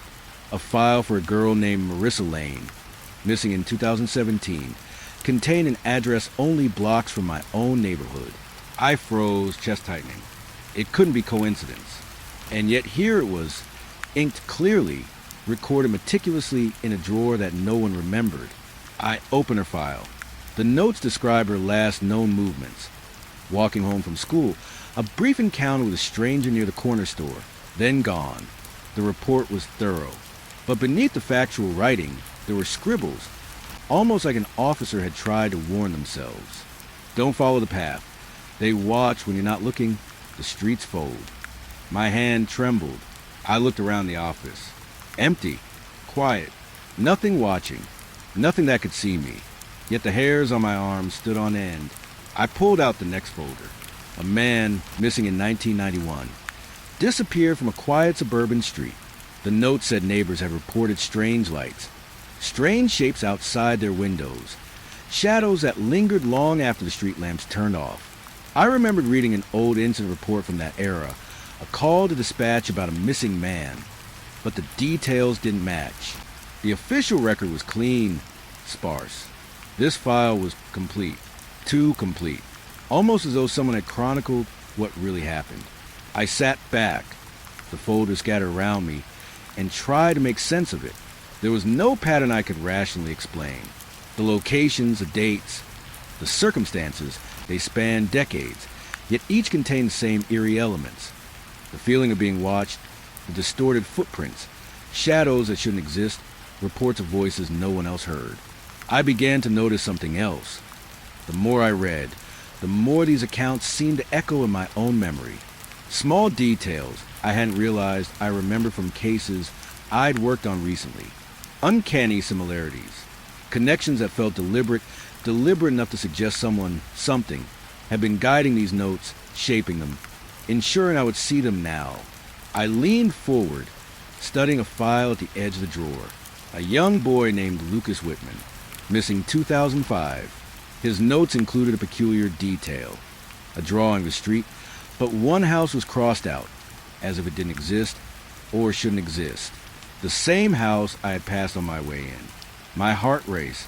I rubbed my eyes. I tried to tell myself I was overworked, imagining patterns, connecting coincidences. But the detail was too precise, too localized, and the memory of driving past that street earlier today made my chest constrict. I noticed that the files weren't just chronological. They seemed arranged in a way that made the coincidences stand out, almost like a puzzle. I opened a cluster 3, spanning decades. One child disappeared in 1987, Cedar Creek. Another, 1997, same wooded path. And Marissa Lane, 2017, her notes containing an illustration of a figure on the street. A timeline repeating itself over decades. Patterns I had been trained to look for. Patterns that pointed to nothing normal, nothing human. The office grew colder as I read, my breath visible in the faint light. The hum of the air conditioning no longer felt neutral. It felt deliberate, a backdrop to the dread building around me. I felt eyes pressing against me from the corners of the room. Not human eyes, not visible eyes, but awareness, observation. Something intangible, patient, deliberate. My fingers trembled as I leafed through another folder. This one containing sketches from children I didn't recognize. Each sketch depicted a figure, slightly different in each drawing, yet identical in ways that mattered. The tilted head, the emptiness in the eyes, the way the limbs stretched too long, too fluidly, as though bending to an impossible geometry. I sat back, breathing rapidly, overwhelmed. Decades of disappearances, linked subtly, unnervingly, by something no one had ever noticed. And this drawer, locked, forgotten, ignored, had held the truth in plain sight, waiting for someone to notice, waiting for me. The thought made my stomach churn. I realized I couldn't leave. Not yet. I had to know if the patterns extended further, if the coincidences were real, deliberate. My hand hovered over the folders, selecting a random one from the back. A man disappeared in 2001 from a quiet neighborhood not far from here. The notes were brief, vanished into thin air. Witnesses saw a shadow detach from a tree. Streets smelled of wet ash. Wet ash. My pulse quickened. The description was absurd, impossible, yet written here in black ink on paper. Official enough to seem credible. I flipped through the last few folders in the drawer, each more disturbing than the last. I felt a creeping realization settle over me, heavy and suffocating. The coincidences weren't random. They were deliberate, patterned, collated. Someone or something was keeping track. Someone or something was making sure the details survived. And perhaps, by opening the drawer, I had invited myself into the same pattern. I closed the last file, sat back in my chair, and stared at the stack of folders before me. My hands shook. My mind raced with questions I didn't want answers to. How many more missing people had been recorded here? Unremembered by everyone. How long had this been happening? How long had someone or something been orchestrating it? I stepped away from the drawer, leaving the files stacked on the desk. Yet even as I did, I could feel the weight of the information pressing against me. A kind of awareness in the room. Not tangible, not physical, but undeniable. Watching, waiting. The office felt alive in a way it never had before, patient and deliberate, as if the very building understood that I had found its secret. I knew I couldn't destroy the files. I couldn't report them without risking disbelief, ridicule, or worse. And yet, I couldn't ignore them.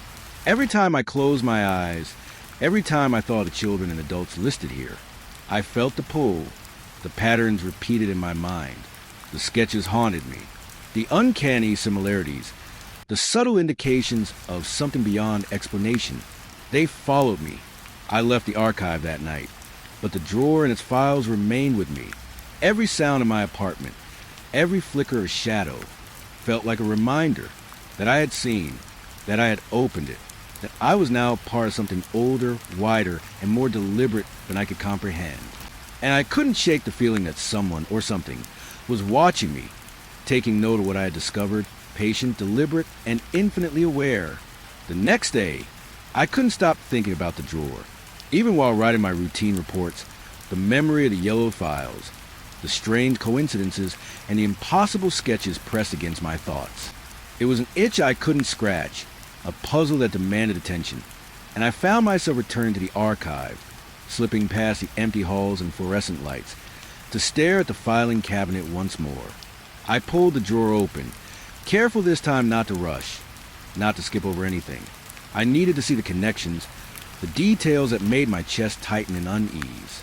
I spread the files across the desk, grouping them by year, by location, by age. And then I started to notice patterns, small and subtle at first, but undeniable once they emerged. Almost all the missing persons had disappeared during storms. Rain, lightning, wind, snow. Some weather disturbance that would make the night feel heavier, denser, charged. Evelyn Carter, Lucas Whitman, Marissa Lane. They had all vanished while rain fell or a storm rumbled in the distance. At first, I thought it was coincidence, but the number was too high to ignore. Every year, every decade, the pattern persisted. Storms weren't unusual, but the timing, the circumstances, it was consistent. I began marking them on a map, pencil scraping across the paper, connecting the dots. And then another pattern appeared. Abandoned buildings, old warehouses, boarded up houses, empty sheds. The locations where people were last seen, or the paths they took before vanishing, always led to, or ended near. Structures no one used anymore. Places that smelled of rot, decay, and neglect. Places children were told to avoid. Places that somehow breathed. As I sat there, tracing lines with a pencil, I felt a chill creep along the back of my neck. The patterns were forming not just on the map, but in my mind. A timeline, a web, threads stretching decades, connecting streets, forests, neighborhoods, all intersecting in ways that seemed deliberate.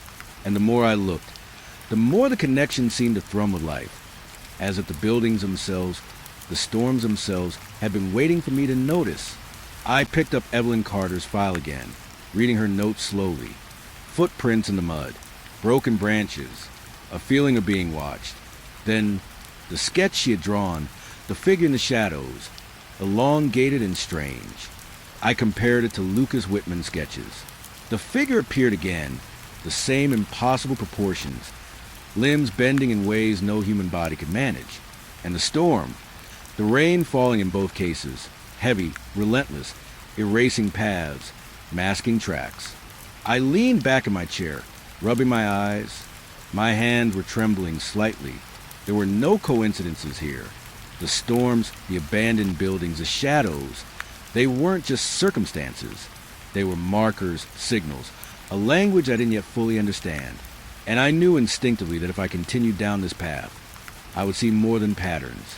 I would see intent, something deliberate, something patient. The more I sorted the files, the more unsettling the connections became. Some streets appeared multiple times. The same cul-de-sac, the same park, over decades. Each disappearance slightly different, but always marked by similar environmental clues. One file noted a gust of wind slamming a door shut just as a child passed by, a faint scent of ash lingering in the air. Another mentioned a flicker of light in a boarded-up window.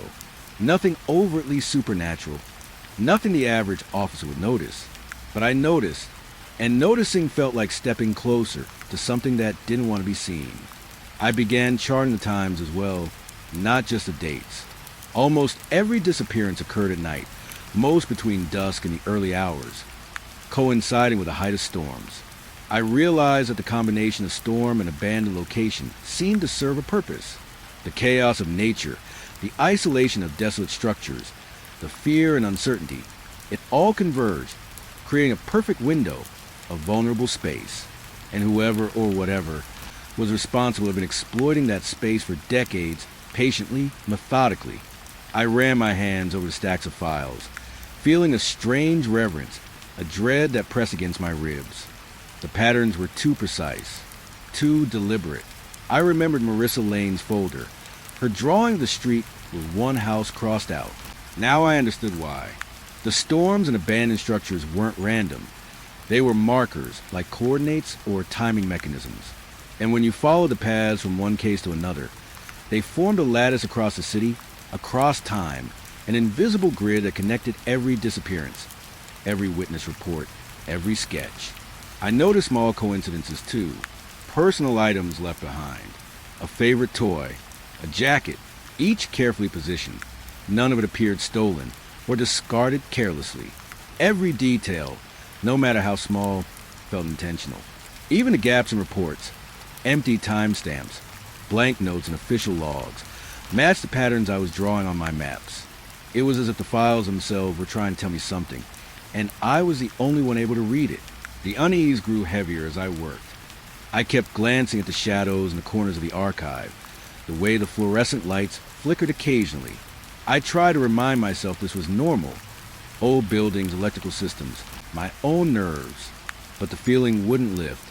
It pressed closer, patient, deliberate, as though the patterns I was uncovering had noticed me, acknowledged my attention, and were waiting for me to go further. I pulled out another set of files, older ones from the 1970s and 1980s. The pattern persisted. Children and adults, missing during storms near abandoned places, notes of shadows, distorted figures, unexplained smells, sounds, and fleeting presences. Each report added another layer to the grid, another thread in the invisible web, and each seemed to hum faintly, just under perception, a vibration in the air that made my teeth chatter. I paused, letting my pencil rest on the paper. The map looked like a spider's web. Lines crossing streets, neighborhoods, creeks, woods, and in the center, a cluster formed around Cedar Creek, the location of so many recent and past disappearances. I traced my finger over the cluster, feeling a sense of vertigo, as though my hand was hovering over something alive, something that could feel the touch, the recognition. And then it clicked. The patterns weren't just about location and time. They were about attention, awareness, observation. The storms, the abandoned buildings, the repeated streets. They weren't random.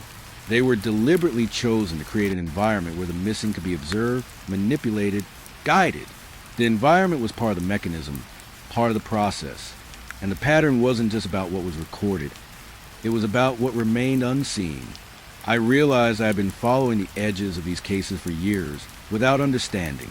The reports I had filed, the notes I had taken, even the slight inconsistencies I noticed in the newer missing person files.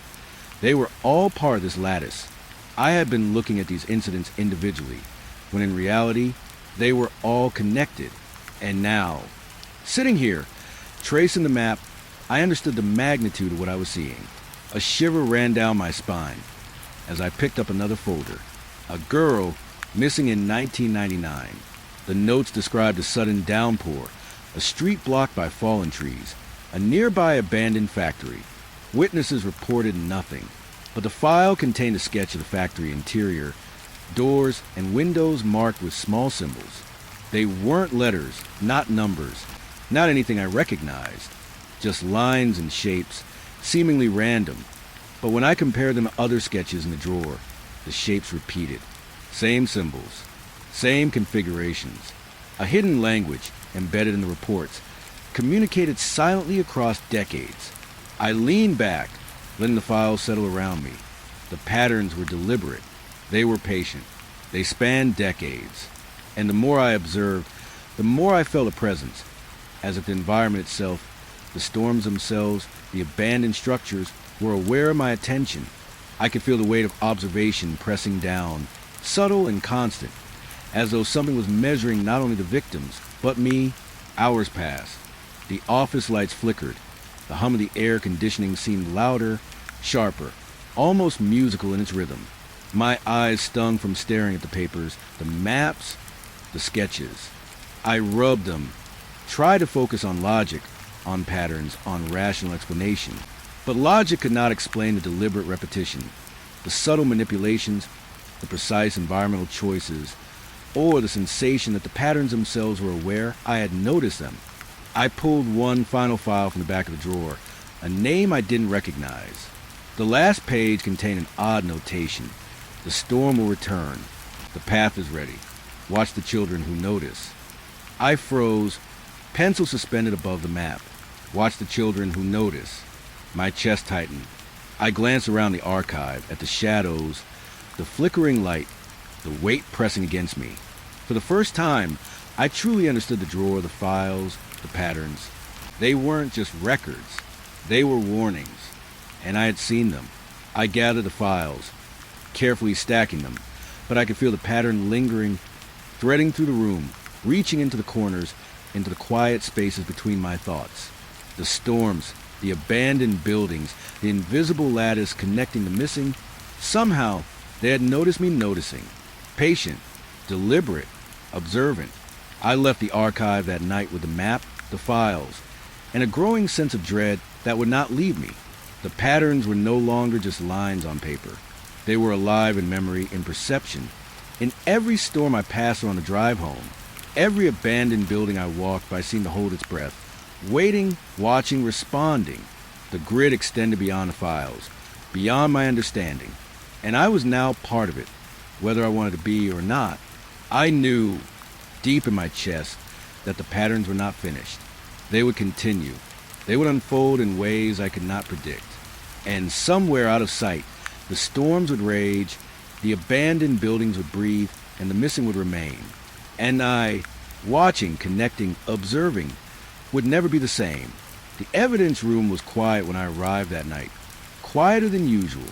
The hum of the fluorescent lights overhead fell hollow, echoing off the concrete walls in a way that made my skin crawl. I had been called in to review old case files, missing person reports that hadn't been fully processed, stacked in neat piles that smelled faintly of dust and ink. I wasn't supposed to be there alone, but the night shift had been understaffed, and I volunteered, or maybe I didn't really have a choice. I pulled the first stack of folders toward me, the metal table cold against my palms. My flashlight beam skimmed across the paperwork, highlighting names, dates, and notes in fading ink. Each file felt heavy, not just in the physical sense, but like it carried the weight of every story, every child, every person who had vanished without explanation. I felt my chest tighten as I picked up the first folder. I started with the most recent, a teenage girl, missing near an abandoned warehouse on the edge of town. Her report was thorough. Last seen walking home from a friend's house. No signs of struggle. Nothing left behind except for footprints that ended abruptly near the broken fence of the warehouse. I read the notes carefully, tracing the lines with my finger, and then I heard it, a whisper, faint, almost beneath the hum of the lights. I froze, my heart hammering. My eyes darted around the room. Empty shelves, stacked boxes, metal cabinets. Nothing moved. I swallowed hard and tried to convince myself it was just the air conditioning, or maybe the way my ears had adjusted to the silence. But the whisper came again, slightly clearer this time. Don't leave. I jumped, knocking a folder to the floor. My pulse raced, and I took a deep breath. I should have stopped. I should have left the room, called someone to check in, done anything but stay. But something compelled me to continue. I picked up the folder, trying to steady my shaking hands. The whispering stopped, or maybe I stopped hearing it, listening too hard, focusing too intently on the papers in front of me. I moved to the next folder, a case from 2 years prior. A young boy disappeared near a construction site during a heavy rainstorm. The report noted broken boards, muddy footprints, and a strange metallic smell lingering in the air. As I read, the whispering returned. This time, multiple voices, faint, overlapping, murmuring indistinctly. Words I couldn't understand. Names. Maybe. Please. Perhaps. My skin prickled, and I realized I could feel the air shift, as if the room itself was breathing around me. I leaned back in my chair, trying to ground myself. I reminded myself that I was trained for this. I had seen crime scenes that would make most people nauseous, had dealt with chaos and trauma every day. And yet this The whispers, the shifting air, the sense that something unseen was watching felt different, closer, personal. I stood and walked slowly to the shelves along the wall, scanning the rows of boxes and files. Some seemed ordinary, inanimate, dust-covered, but few caught my eye, stacked slightly off-kilter, edges jutting out in ways that seemed deliberate. I walked over, intending to straighten them, and the whispering returned, insistent now, almost urgent. Look closer, follow. The words were so faint I wasn't sure if I was hearing them or imagining them. I straightened the boxes carefully, but one toppled over, spilling its contents onto the floor. Folders scattered, and I bent down to pick them up. As I did, I noticed something that made my stomach tighten. A folder I didn't recognize, one I was sure hadn't been there before. Its cover was blank, except for a single word scrawled in pencil. Here. I hesitated. I should have left it alone. I should have called for backup. But curiosity, that dangerous, insistent thing, took hold. I opened the folder. Inside were photographs, yellowed and curling at the edges. Faces of children and adults. Some I recognized from cases, others I didn't. And in each photo, something was off. A shadow where it shouldn't have been. A reflection in a window that didn't belong. Eyes that seemed to follow me. A whisper rose again, louder this time. I froze, the hair on my arm standing on end. It came from the corners of the room, yet it was also inside my head, inside my chest. I could feel it pressing against me, try and make me see something I couldn't fully comprehend. And then I noticed movement. A folder slid slightly across the metal table, as if nudged by an unseen hand. My breath caught in my throat. I backed away, but my eyes stayed on the table. Another folder shifted, inch by inch, revealing photographs I hadn't noticed before. Each image felt wrong, distorted, faces elongated, shadows twisting, figures bending in impossible ways. My stomach turned. The room seemed to darken, though the lights overhead were still humming steadily. I could feel the air growing colder, heavier, pressing down like water. I tried to rationalize it. Air currents. My imagination. Fatigue. But the feeling persisted. The room seemed alive, attentive, watching me. And then the whispering came again, this time unmistakable. Names. Children's names, calling out softly, urgently. Please. Help, please. It wasn't just sound. It was presence. I felt it behind me, around me, pressing in, aware of every movement, every thought. I picked up another folder, hands shaking. The notes inside described a teenager missing from her home during a thunderstorm. Reports of strange lights flickering outside her window. Neighbors hearing footsteps that didn't belong to anyone. And then faint scribbles in the margins, almost as though the child herself had written them. There in the files. They watched the ones who read. My pulse raced. I dropped the folder onto the table. But it didn't fall flat. It seemed to levitate slightly, wobbling, as though resisting gravity, resisting me. The whispering grew louder, overlapping voices, murmuring pleas, names, commands I couldn't understand but felt compelled to follow. My hands were trembling uncontrollably, and sweat ran down my neck despite the cold air pressing in. I stumbled backward, eyes darting across the shelves. Boxes shifted again, small movements at first, then more pronounced. One toppled, spilling more files onto the floor. I felt my heart in my throat. Something was alive here, something that didn't belong to this world. Or maybe something that had always belonged and we simply hadn't noticed. I tried to leave, but the door wouldn't budge. Not stuck, not locked, just heavy, resistant, like the room itself didn't want to leave. The whispering intensified, a chorus of voices, pleading, warning, calling. I pressed my hands to my ears, shut my eyes, trying to block it out, but the words penetrated anyway. They weren't just sounds. They were intention, observation, presence. I opened my eyes and saw the folders moving again, slowly, deliberately, as if being arranged by an unseen hand. I noticed patterns forming across the table, connecting photos, notes, sketches in ways that mirrored the maps I had drawn of the missing persons. The pattern wasn't just in the world. It was here, in the files themselves. And now, I realized with sickening certainty it was aware of me noticing it. I stumbled toward the shelves, trying to gather the scattered folders. Each one I touched seemed to resist, to shift away from me. Yet when I looked at the stacks I hadn't disturbed, they seemed perfectly arranged, waiting, watching, breathing. The whispering continued, now inside my chest, my skull, my mind. Names, dates, locations, soft warnings. Don't follow. Not yet. They see you. I sank to the floor, pressing my back against a cold metal cabinet. The files around me were still moving, shifting just slightly, forming a pattern I couldn't fully comprehend. The whispering was relentless, a soft tide of voices overlapping and intertwining, filling the room with impossible familiarity and unrelenting dread. I felt tears prick at my eyes, not just from fear, but from the realization that this was beyond anything I had trained for, beyond anything I could report or explain. I thought about the missing children, the years of disappearances, the patterns of storms and abandoned buildings, the invisible lattice I had traced across time and space.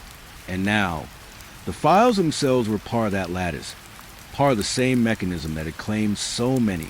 They weren't inert records. They were active, alive in a way that defied reason. And I, by coming here, by observing, had become part of it. Hours must have passed.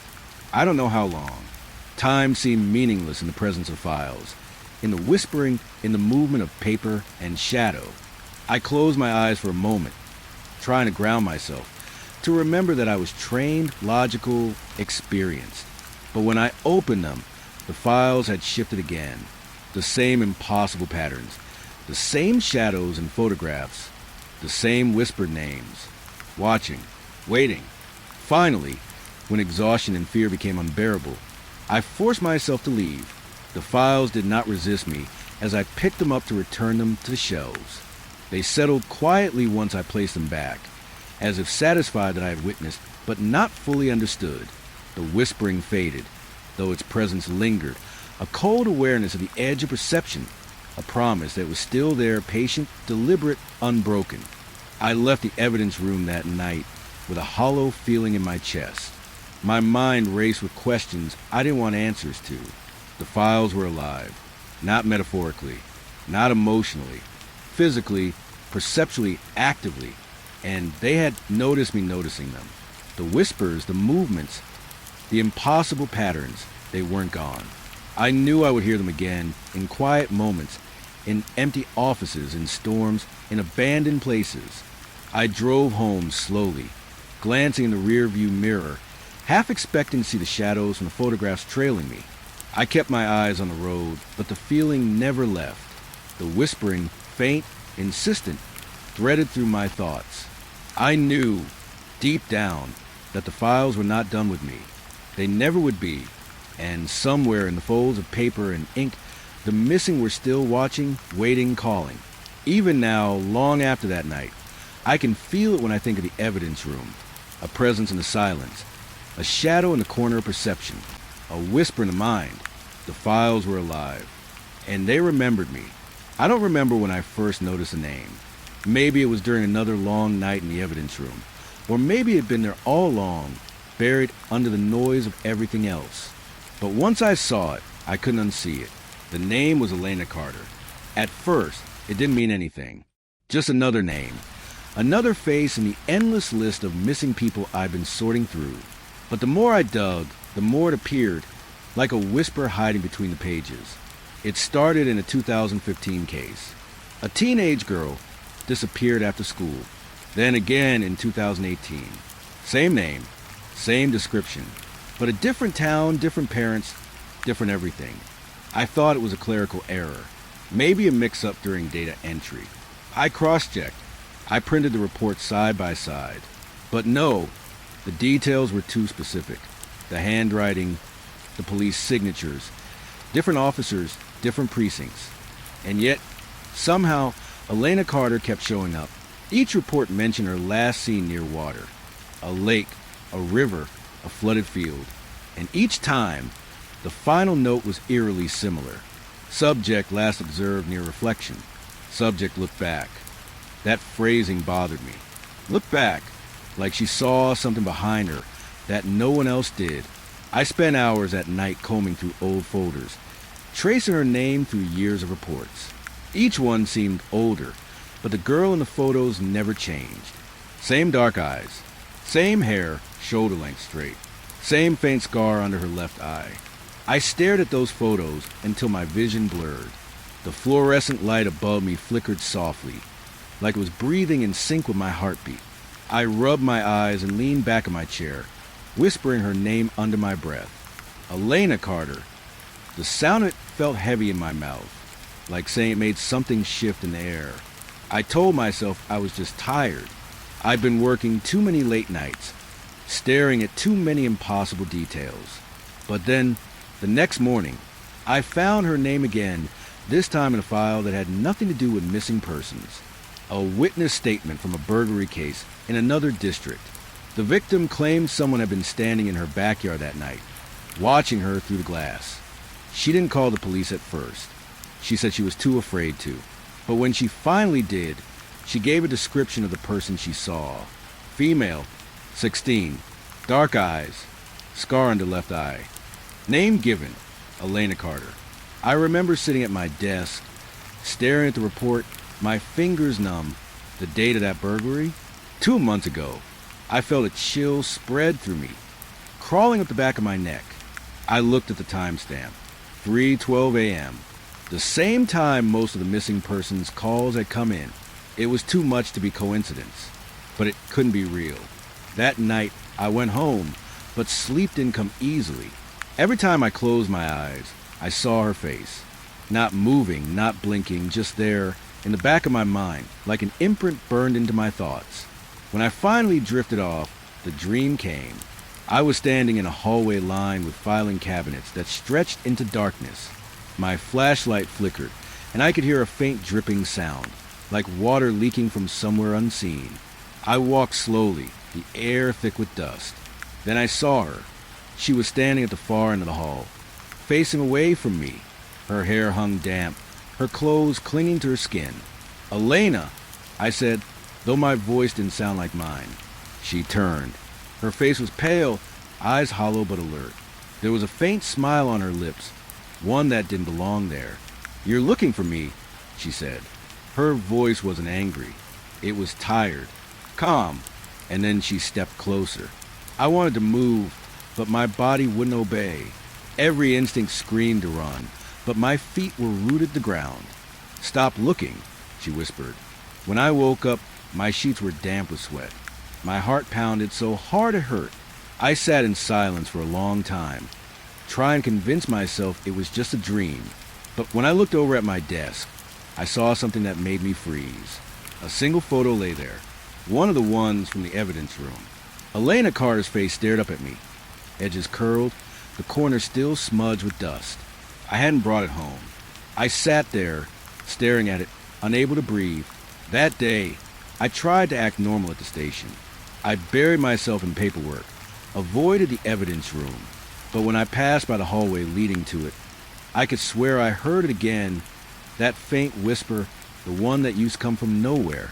It was my name this time. Soft, drawn out. "You saw her." I didn't go back in that night. I couldn't.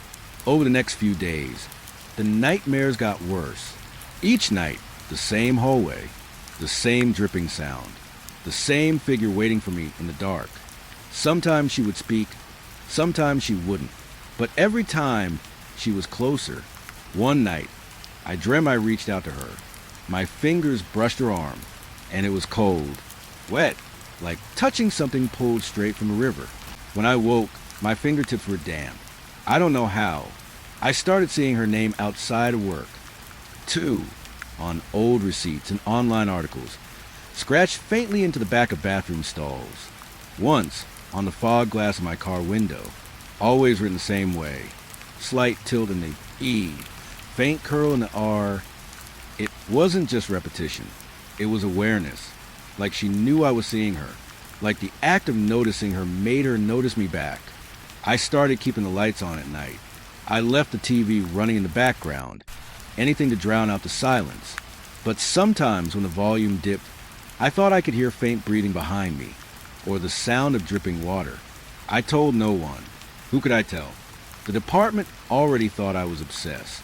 Too much time on unsolved cases, they said. Too many nights alone with files no one wanted to touch. But obsession wasn't a word. It was infection.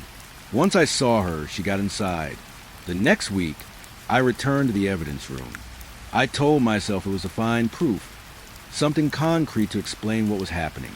I pulled the files again, spread them across the table, and there it was, every case, every photo, every handwritten note. Somewhere, hidden between lines or margins, her name appeared, sometimes faint, like a signature half erased, other times bold, circled, underlined, and then something I hadn't noticed before. In one photo, the reflection in a window showed more than just a scene. Behind the officer taking the picture, behind the empty lot and the flashing lights, there was a girl standing in the dark, wet hair, pale skin, a faint scar under her left eye. I stared until my eyes burned. The whispering started again, not in the room this time, but in my head. Stop looking. I slammed the folder shut. The lights flickered. Once, twice, then steady again. But I could feel something shift, like the air itself recoiled. I knew I wasn't alone. I didn't need to turn around to know that. My reflection in the cabinet glass looked warped, stretched slightly, as if someone else's outline was overlapping mine. That was the last night I worked overtime. I told my supervisor I needed a break. I didn't tell him why. I didn't tell him that every time I closed my eyes, I saw her standing there, still dripping, still staring. I didn't tell him about the faint sound of water that followed me home, or the way her name sometimes echoed softly through the vents at night. But I know she's still there. I hear her sometimes when I'm driving alone. A soft voice under the hum of the tires. A whisper when I check the rearview mirror. Sometimes she says my name. Sometimes she says nothing at all. Last night, I dreamed again. The same hallway. The same dripping sound. But this time, she wasn't at the far end. She was right behind me. I could feel her breath, cold and steady, against the back of my neck. And when I turned, she smiled. "Someone has to remember us," she said. Then I woke up, and the sound of dripping water didn't stop when I opened my eyes. I checked every faucet in my apartment, every pipe, every sink, dry, but the sound kept going, slow, steady, right behind me. I don't know what she is. A ghost, a memory, a story that grew too real. All I know is that her name doesn't just repeat anymore. It's spreading. I found a new file on my desk this morning. No case number, no date, just a name written neatly on the tab. Not Elena Carter. Mine. The night had been quiet. Quieter than I'd expected. I'd taken a routine patrol through the industrial district. The streets empty, streetlights flickering faintly as if uncertain whether they wanted to stay on. It was supposed to be the easy part of the shift. Check the warehouses, glance at the few active factories, ensure no one was wandering where they shouldn't be. Nothing extraordinary. Just another night behind the wheel, passing the same cracked asphalt and boarded up buildings I had driven past 100 times before. But even before the first hour had passed, something fell off. Not dangerous off, at least not yet. Just wrong. The kind of wrong that sinks into the bones before the mind has a chance to reason it out. The air smelled heavier here. Not just the usual industrial odors of rust and oil, but something metallic and wet, faintly sour. The kind of smell that lingers even when the source isn't visible. I rolled the windows down for a moment, trying to chase it away, but it didn't change. I drove past the first cluster of warehouses, the high fences looming like skeletal fingers in the dim light. Most of them had been abandoned for years, graffiti peeling from the walls, glass shattered in random places. Usually, the emptiness was unremarkable. Tonight, it wasn't. The shadows between the buildings seemed thicker, deeper. I had to blink twice to make sure I wasn't imagining movement at the corners of my eyes. At the stoplight near the old textile mill, I paused. There was nothing there, but the street seemed to stretch longer than it should have, the darkness beyond the pavement pressing in. I could hear the hum of a distant generator somewhere, steady but irregular, like a pulse out of sync with the rest of the world. It was a sound I'd passed by 100 times, But tonight it made my shoulders tighten. My instincts were telling me to look closer, to slow down, to pay attention to something that I couldn't name. I continued down the alleyways that cut between the factories. Normally, these paths were completely silent. Empty lots, cracked asphalt, weeds forcing their way through the concrete. But tonight, the air carried a faint rhythm. Footsteps? A whisper of tires rolling over gravel? It was impossible to tell. The streets were empty, absolutely empty. Still, I felt that I was not alone, that someone or something was there waiting, watching. I stopped a car near one of the larger, shuttered warehouses. I'd been here before on routine checks. Nothing ever happened. Tonight, however, the door didn't feel solid. The metal shutter sagged unnaturally, though it was still locked in place. I reached out to touch it, and my fingertips felt a vibration, slight but definite, as though something behind the door was aware of me. I jerked my hand back and leaned against the car, trying to convince myself I was imagining it, but the feeling didn't fade. The streetlights overhead flickered, briefly plunging the lot into darkness before buzzing back to life. Shadows pooled in the corners, shapes that shouldn't have been there. I could swear one of them moved just slightly, a shift of darkness that rippled across the wall. I spun in the seat, scanning the perimeter. Nothing, just weeds, cracked pavement, and rusted fences. And yet, the sense of being watched didn't leave. I started the car again, slowly cruising along the deserted streets. Every turn brought more of the same. Abandoned factories, broken glass, graffiti, but also something else. Silence too perfect, emptiness too dense. The wind, when it blew, sounded wrong, like it was passing through something solid, not just around the buildings. I caught myself gripping the steering wheel tighter than usual, trying to anchor myself in reality, in the routine patrol, in the mundane familiarity of the district. I passed the old canning plant next. Its brick walls were scorched in places, and windows had been replaced with heavy plywood. Yet light seemed to reflect from the inside, faintly, like something had moved a room I knew shouldn't have anyone there. I glanced closer through the cracks, trying to see if it was just a reflection of the streetlights. Nothing, and yet, for a moment, it felt like the building exhaled a slow, deliberate release of air I couldn't place. I thought about calling dispatch, just to say I was running a check, to have someone acknowledge me, anything to break the tension that was building in my chest. But the radio crackled only static, and for a moment I felt a flicker of unease. The frequency was usually clear, even this late. I reached for the dial, but the static didn't change. No response. Nothing. Only the hum of the engine and the distant pulse of the generator somewhere deeper in the industrial maze. Turning down a side street, I passed a warehouse that had always been my marker for the halfway point of the patrol. I slowed the car, trying to make out the details. And then I saw it, not inside the building, but just beyond the fence, in the shadows. Something crouched low to the ground. I couldn't make out what it was, but it was small, slight, almost childlike. I flicked the high beams toward it, and it disappeared. Gone. Not into the darkness, not retreating. Just gone. I checked the lot thoroughly. Nothing. No movement. Just cracked concrete, weeds, rusted barrels. The kind of emptiness that should have been comforting, because it was familiar. But tonight it wasn't. Tonight it felt alive, and it felt hostile. I shook my head and tried to refocus on the patrol, telling myself it was fatigue, stress, nerves. Years on the night shift had taught me to rely on logic. Empty streets, abandoned buildings, a tired imagination. That was all this could be. And yet, the hairs on the back of my neck refused to lie down. I continued down the main road, my headlights cutting through fog that had begun rolling in from the river. Mist clung to the fences and rusted machinery, softening edges, making everything look slightly distorted. I could see shapes shifting in the fog. I told myself it was my eyes playing tricks, shadows stretching and bending in the murky light. But the feeling didn't leave. The fog carried with it the same sense I had felt since entering the district. Observation, attention, waiting. I passed another factory, one that had been shut for decades. Its windows were all gone, doors chained and padlocked. Yet I thought I saw something move across the roof, a silhouette slipping along the corrugated metal.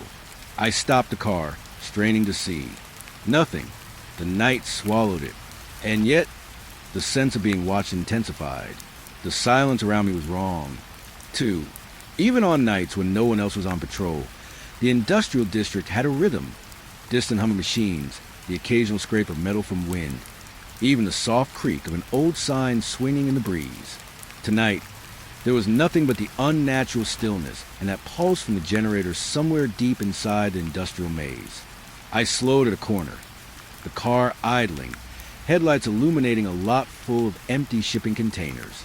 Something caught my eye, a door slightly ajar.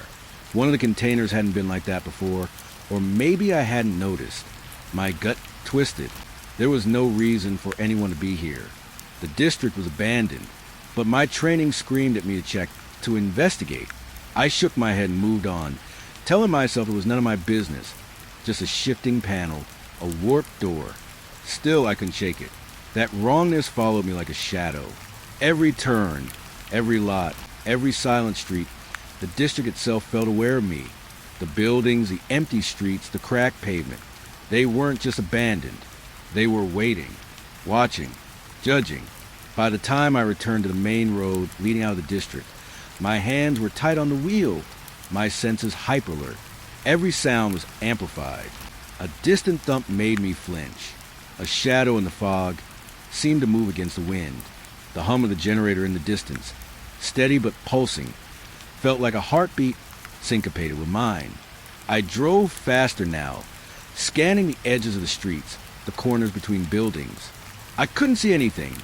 There was nothing, but I couldn't shake the feeling that someone or something had been moving just out of reach, slipping in and out of the fog, observing, waiting.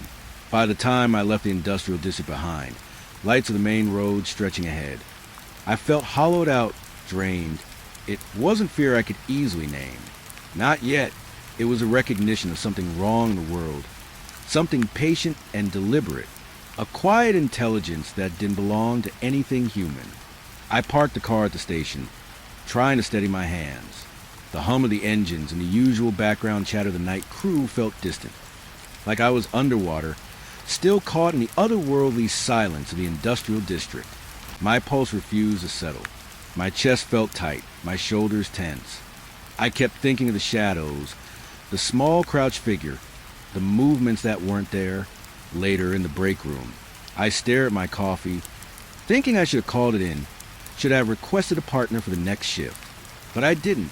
Something inside me told me to go back, to observe, to understand what was wrong, even if I didn't want to, even if it meant going further into the district and whatever it had become. That night, I lay in bed, and the industrial district stayed with me. The shapes, the shadows, the wrongness, every flicker of streetlight I'd seen, every shuttered window, every stray movement in the fog, I could still feel them pressing against the edges of my consciousness. Quietly, patiently, as though waiting for the next shift, the next patrol, the next person to notice. I slept fitfully, haunted by the sense that even though I had left, the district hadn't let me go. It didn't need to. And I knew, deep down, that my routine patrol had been anything but ordinary. That night, the quiet industrial streets taught me that the wrongness of a place could wait, patient and enduring, for those who dared to notice. And I noticed. I had barely shaken off the unsettling feeling from the industrial district when my next shift started. The night air was damp, thick with fog rolling in from the outskirts of town. I remember gripping the steering wheel as I drove past empty streets, the low hum of the engine my only companion. The station was quiet, emptier than usual. Even the dispatcher's voice over the radio sounded distant, almost hollow. I checked my equipment before heading back out on patrol. Standard procedure, standard night, routine shift. I tried to tell myself that, but when I started the car, the radio hissed, a faint, warped distortion that wasn't there before. Not static, exactly. It was like voices underwater, just out of reach. Words twisting and breaking apart before they reached me. I tuned the dial. Nothing but the same garbled chatter. Even the normal call signs sounded strange, elongated, uneven. I frowned. This wasn't interference from the storm. It was deliberate. I couldn't explain why it felt like someone or something was communicating with me, trying to speak but not wanting to be understood. I left the station and followed the same route as the night before, back toward the industrial outskirts. Maybe it was instinct, curiosity, or stupidity. Maybe I was already drawn to the wrongness of the place. But whatever it was, it pulled me back, deeper into the fog, deeper into the silence. The radio hissed again, a low frequency, like a pulse beneath the static. I thought I heard my name, just for a second, then gone. I shook my head. I had to be imagining it. My shift had started long before dawn. My senses were frayed from lack of sleep. Too many nights staring at shadows, reading files, chasing ghosts that might not exist. But the feeling didn't leave. I glanced at the empty streets. They weren't quiet in the usual sense. There was something alive in the stillness, something patient, observing. I could feel it even before I saw the lights. I noticed them first as tiny points in the distance, faint but steady. At first, I thought they were streetlights or reflections from distant buildings. But as I drove closer, I realized the lights weren't fixed. They moved slowly, deliberately, like they were hovering just above the ground, shifting without sound. Their glow wasn't electric. Not exactly. It was organic, faintly pulsing like the heartbeat of something living. I slowed, scanning the horizon. The fog made it impossible to judge distance, but the movement was deliberate, precise. There were 3 lights, then 4, then a scattering that disappeared when I blinked. Every instinct told me to stop, to call it in, to back away. But I couldn't.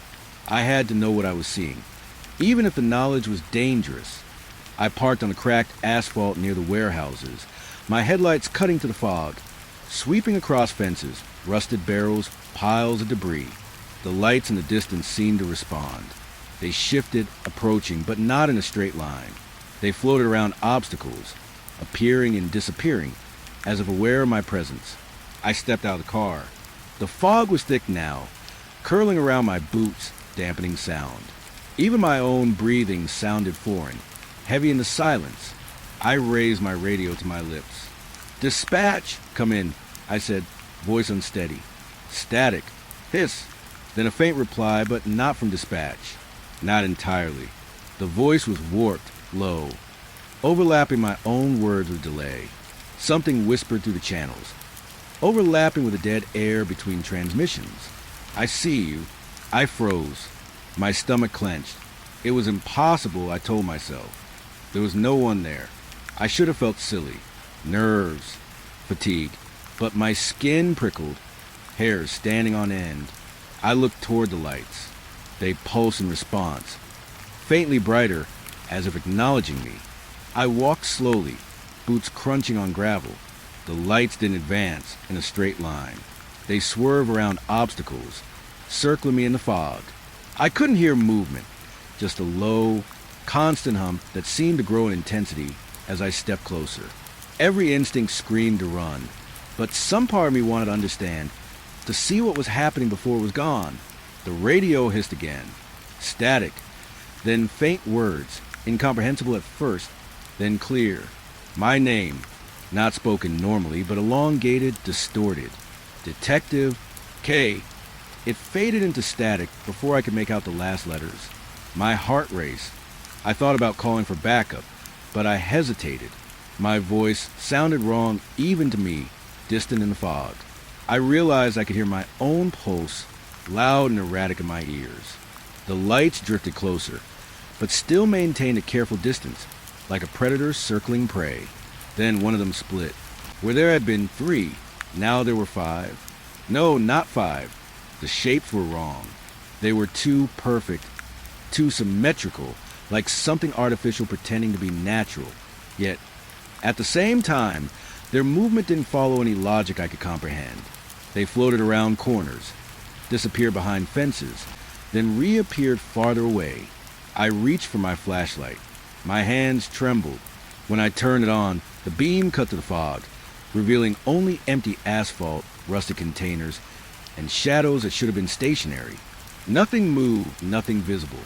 Yet I could feel their gaze, pressing, patient, everywhere at once. I remember thinking about the files I'd been reviewing at the station, the missing people, the unsolved cases, patterns I couldn't explain. And for a moment, the thought hit me. This is what they felt before they disappeared. This is what they saw. The unknown pressing in, observing, knowing. I took a step forward. The lights twitched as though startled, then resumed their slow, deliberate orbit around me. My mind tried to rationalize. Drones? Lights from a distant construction site? Military exercises? Nothing fit. Nothing made sense. The pattern was intentional, intelligent, and undeniably present. The radio hissed again. Static, warped, overlapped in my thoughts. And then a phrase, chilling in its clarity. "You're looking." I froze. My boots dug into the gravel. I didn't move for what felt like minutes, but the lights kept circling. They weren't fast, but precise, methodical. I couldn't ignore the sensation that if I blinked, if I turned away for even a second, they would be closer. I tried to speak, to say something, anything, but my throat was dry, my voice lost in the fog. And then I heard it, a soft, wet sound like water dripping, echoing in the distance but also right behind me. I spun, flashlight swinging, but nothing. The fog swallowed the world. Only the lights remained, floating, circling, signaling, watching. I backed slowly to my car, eyes darting, scanning. Every instinct screamed to drive away, to leave, but even as I moved, the lights seemed to anticipate me, rearranging, maintaining that eerie, deliberate distance. And when I reached the door, I hesitated, glancing back. One of the lights paused, hovering in midair. For a moment, I swore it formed a shape vaguely humanoid. It tilted, almost as if it were observing me the way I had been observing it. Then it split into fragments, scattering like sparks in fog. I jumped in the car and started the engine, tried to shake the image from my mind. Headlights cut through the mist, revealing nothing but cracked pavement and shadows. The radio fell silent as I sped away, but in the back of my mind, I could still hear the distorted voice echoing. "You're looking." I drove the rest of my patrol in silence, keeping my eyes on every shadow, every light flicker. Even after I left the industrial district, the sensation followed me. It wasn't just paranoia. It was real. Watching, waiting, the fog, the lights, the warped signals. They were all part of something patient and aware. When I finally returned to the station, the normal night shift chatter felt muted. My hands still shook. I kept glancing at the fog rolling over the parking lot, half expecting the lights to return, half expecting something worse. I tried to explain it to dispatch, tried to tell them about the signals, the shapes, the voices. They laughed it off, suggested fatigue or some interference. Maybe they were right. Maybe I was imagining it. But deep down I knew something was there, something I couldn't see directly, something that had noticed me, and I could feel the weight of its attention long after I left the district. Even now, writing this, I can't shake it. The memory of the lights, circling, patient, intelligent, and the words that came through the static. They haunt me.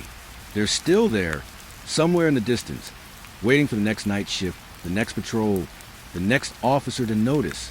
And I know, I can feel it, that they're still watching me. I left the industrial district behind, or at least I tried to.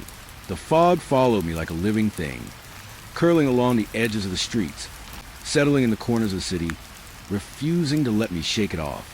My hands still trembled from the previous night's patrol, from the lights that floated and the voices that spoke my name through the radio static. But duty called, and I had to keep moving. That's when I saw it. A car, parked halfway across an intersection where no one ever stopped, headlights off, engine cold. I recognized it immediately. My stomach dropped. It was Officer Ramirez's cruiser, her name emblazoned on the side in reflective letters, now dull in the foggy light.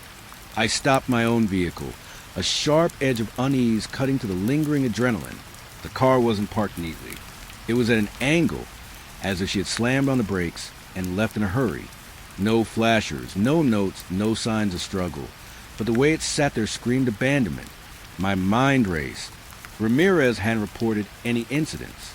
She was always meticulous, cautious, Nothing in her record suggested reckless behavior, and yet there was a sign that something had gone terribly wrong. I stepped out, the cold air biting through my jacket. My boots crunched on wet asphalt as I approached the car. I called her name, hesitant, trying to keep my voice steady. "Ramirez? You okay?" The words felt small, lost in the heavy, oppressive fog that wrapped the street in a silent shroud. No answer. I circled the vehicle slowly. The windows were fogged over from the damp night air. I tapped the glass with gloved fingers. No movement. No sound. Her radio was on the passenger seat, the squelch button slightly depressed, as though she had left mid-transmission. I reached inside, careful, and pressed it. Static. Nothing more. A flicker of movement caught my eye. Across the street, a shadow shifted. I squinted through the fog. Maybe it was a pedestrian, or maybe another patrol car. But no, nothing was moving. The street was empty, silent. The shadow melted into the mist like it had never been there. I stepped back, heart hammering. My mind raced through possibilities. Did she make a stop and forget to call in? Was it a prank? An ambush? My training kicked in, and I started scanning the surroundings. The buildings lining the streets, mostly abandoned warehouses and empty lots, seemed different somehow. They weren't just silent. They felt alive, aware. The air pressed against me, dense and heavy, carrying a smell of wet concrete and rusted metal. I grabbed my flashlight from the car, the beam cutting through the fog. It trembled slightly in my hand. I shone it over the nearest lot, the puddles glinting dimly in the light. Nothing, but the feeling of being watched intensified. Every shadow seemed to twitch just beyond the edge of the beam. Every distant sound, a metal clang, the softness of water, made my stomach tighten. I circled the car again, checking the doors. Locked, interior intact, nothing out of place. And yet the sense of absence was everywhere. Ramirez should have been here. She should have responded. She should have been alive. The logical part of my mind fought against the irrational dread that had begun to creep in, but logic was failing me. I moved toward the intersection, shining the light down each side street. The fog distorted everything. Familiar streets looked unfamiliar. Streetlights stretched taller than they should have, casting shadows that shifted unnaturally. I thought I heard her voice in the distance, faint, calling my name. "Detective," just a whisper. I stopped, straining my ears, hard in my throat. Silence. I knew the city. I knew these streets. Yet it was as if the fog had erased all landmarks, all familiar points of reference. Every turn felt like the same turn. Every street, a mirror of the last. And through it all, the feeling of being observed grew, not from any one place, but from everywhere at once. It was suffocating. I returned to the car. My flashlight swept over the windshield again. The condensation had formed strange patterns, almost like letters. I rubbed a clear patch, heart thudding, and swore I saw faint scratches etched into the glass. Words? Names? I couldn't tell. My hands were shaking too hard to focus. I backed away, trying to calm myself, telling myself it was stress, fatigue, the residue of last night's strange patrol. But the fog had thickened now, rolling across the asphalt in silent waves. My own reflection in the wet street shimmered, distorted. For a moment, it didn't look like me. My eyes were too wide. My mouth set in a grimace I didn't remember making. I took a deep breath and reached for my radio again. "Dispatch! This is Officer." The words cut off mid-sentence, replaced by a faint hiss. And then clear, unmistakable, over the static. "Don't leave." I froze, the radio slipping from my fingers. The voice was familiar in a way that made my stomach twist. Not Ramirez, not anyone I knew, but familiar, human, cold, watching. I spun toward the empty street. The fog swirled unnaturally, curling around the corners of the buildings. I saw movement at the edge of my flashlight's beam, a shadow darting between the streetlights, just beyond reach. I called her name again, louder this time. My voice bounced back at me, distorted and hollow, silence. Except for the static on the radio, that I stepped back toward my car, hands gripping the door. Then I noticed the footprints. fresh, muddy prints leading from the intersection into the darkness, toward the old brick warehouse. I hesitated.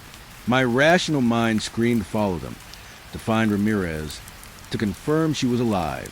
But the deeper part of me, the one that had learned the meaning of wrongness in the industrial district, knew better. Following them felt dangerous. It felt like stepping into the teeth of something patient, waiting that I tried to shake it off. I told myself it was logical. Footprints, maybe another patrol officer, maybe someone taking shelter in the fog.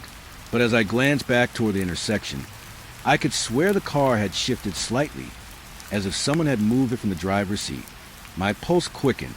Empty streets, empty car, missing officer, and me, trapped in a triangle of wrongness that grew heavier with every breath. I moved toward the warehouse cautiously, flashlight sweeping.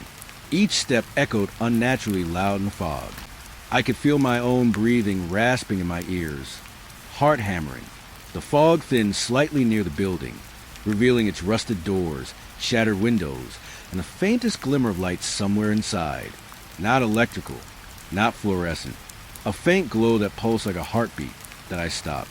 Something told me to turn back, to retreat to the safety of the main roads, to call for backup and admit I didn't know what I was dealing with.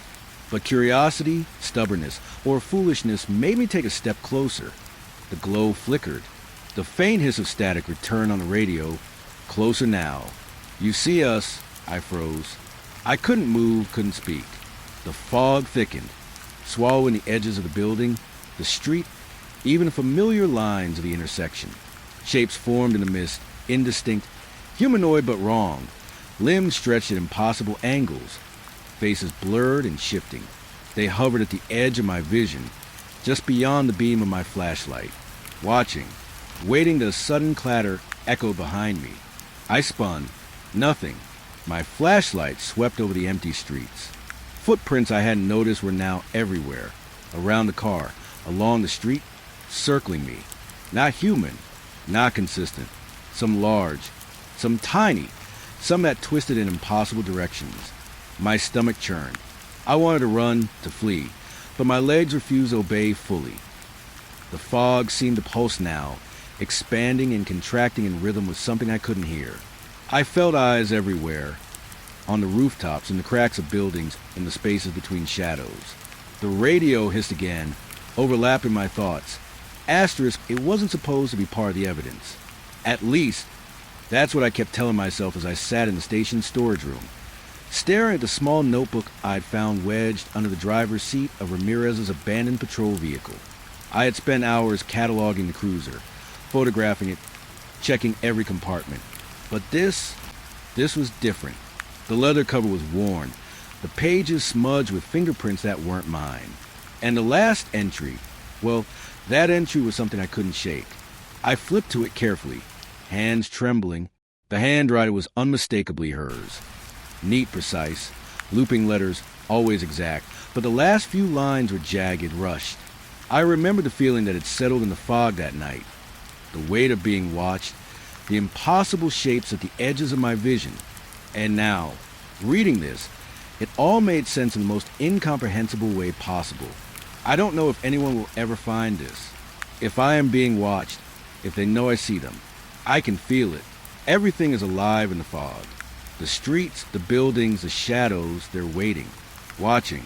I shouldn't have come here alone, but I had to know. I had to see. And now, I paused. My breath hitched. The words seemed to vibrate on the page, almost like they were still alive. I tried to steady my hands, turning the page carefully. The lights, they move with intention. The fog responds to thought. I call for help, but the radio answered itself, or someone or something answered through it. It spoke my name. My own voice, twisted, overlapping with theirs. I can't tell where I end and the night begins. I feel their presence closer with every step, every shadow, every reflection. I can't run. I don't know where to go. If you are reading this, I swallowed hard. My pulse hammered in my ears. I knew that if you are reading this wasn't a hypothetical statement. Ramirez had left it here for me, or maybe for anyone who might follow. But it didn't feel like a warning. It felt like a confession, and the dread that I had carried since the empty streets. It was multiplying. I traced the next lines with my finger, almost afraid to read them aloud. Remember the footprints. They are not human, or maybe they are what humans become when the city swallows them. I can hear whispers in the asphalt, in the puddles, in the cracks of the buildings. They mock me, guiding me toward them, towards something I cannot name. I feel their eyes even when I close mine. Every blink is a betrayal. I am fading, or they're folding me into the night. I don't know. I leaned back against the wall, my head swimming.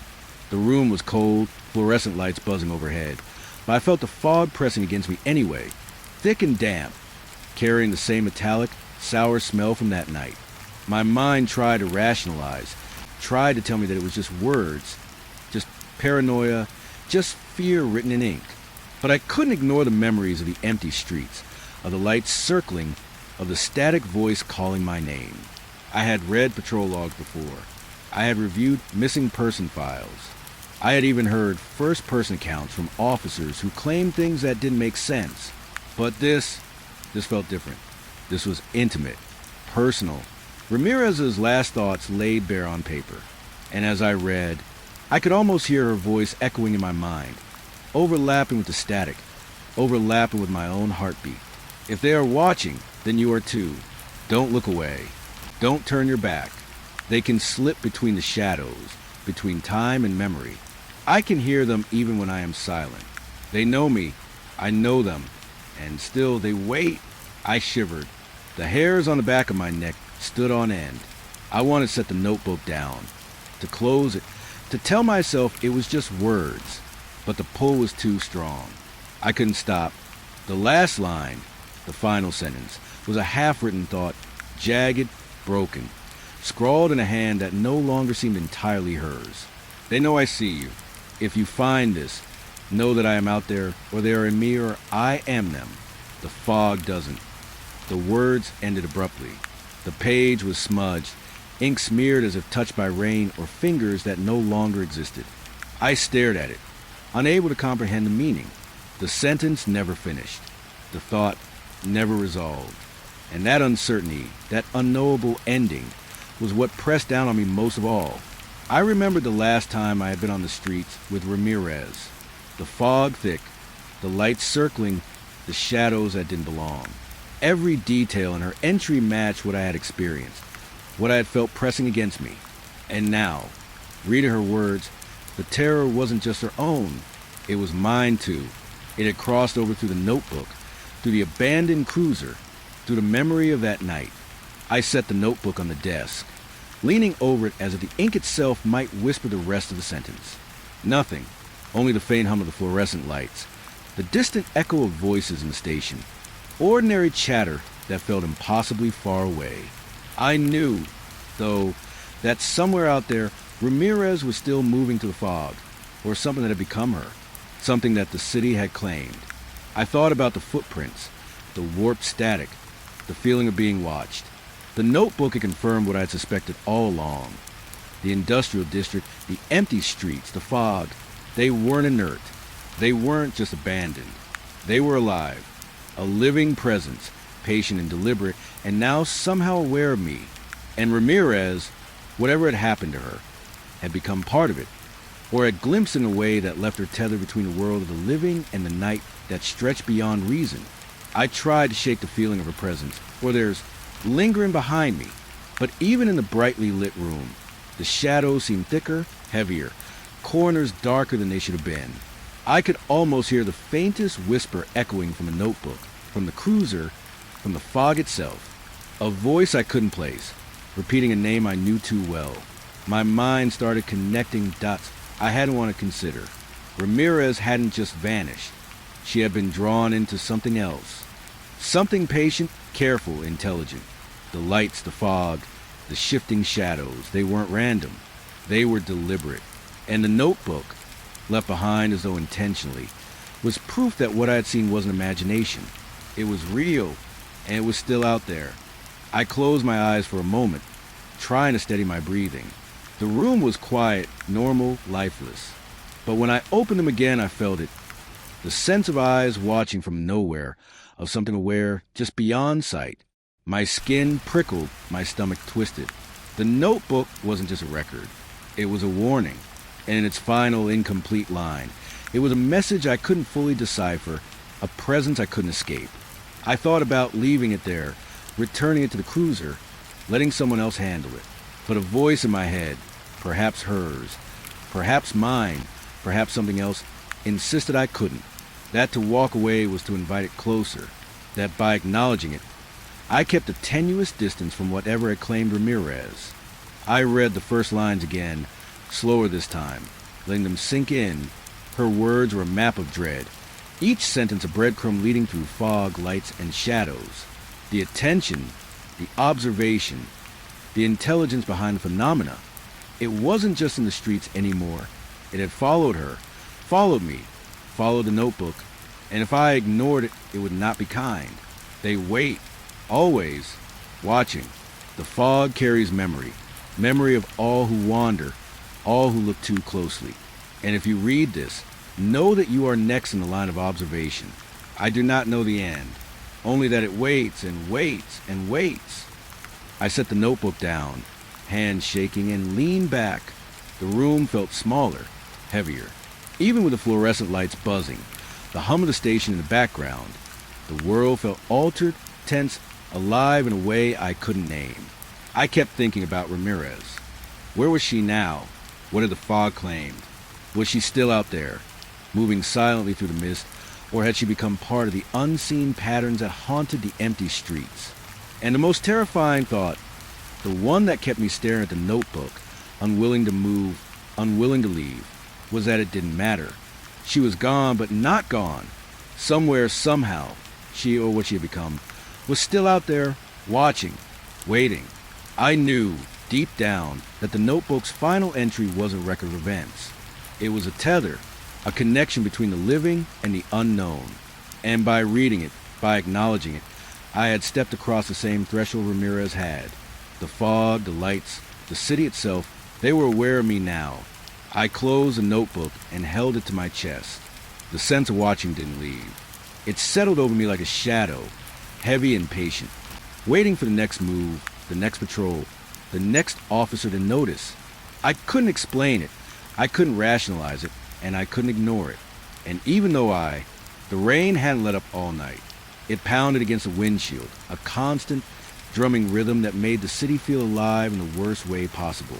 I had driven past the industrial district, past the empty streets, and now I found myself on the outskirts of town, where the old suburban roads dwindled into nothing but cracked asphalt and abandoned neighborhoods. The radio chatter was sparse, mostly distant static, broken by the occasional call from a late-night shift. But even that sounded hollow tonight. I was supposed to be following up on a tip, a strange report from a local resident about a bus stop that had been occupied by someone or something, despite no buses running in the area for years. I'd passed it a dozen times before, always empty, always dull. But tonight, something drew me in, the same pull that had led me to Ramirez's abandoned cruiser, to the fog-shrouded streets, to the notebook with her last entry. I didn't know why I went, only that I had to. The bus stop was a small, rusted structure, peeling paint, glass panels cracked and smeared with grime. The rain slid down in rivulets, pooling at the edges of the platform. At first glance, it looked deserted, exactly what I expected. The neon orange glow from my patrol lights barely cut through the darkness, but I thought I saw a movement, or maybe I just wanted to see it. I stepped out of the cruiser, boots sinking slightly in the muddy roadside.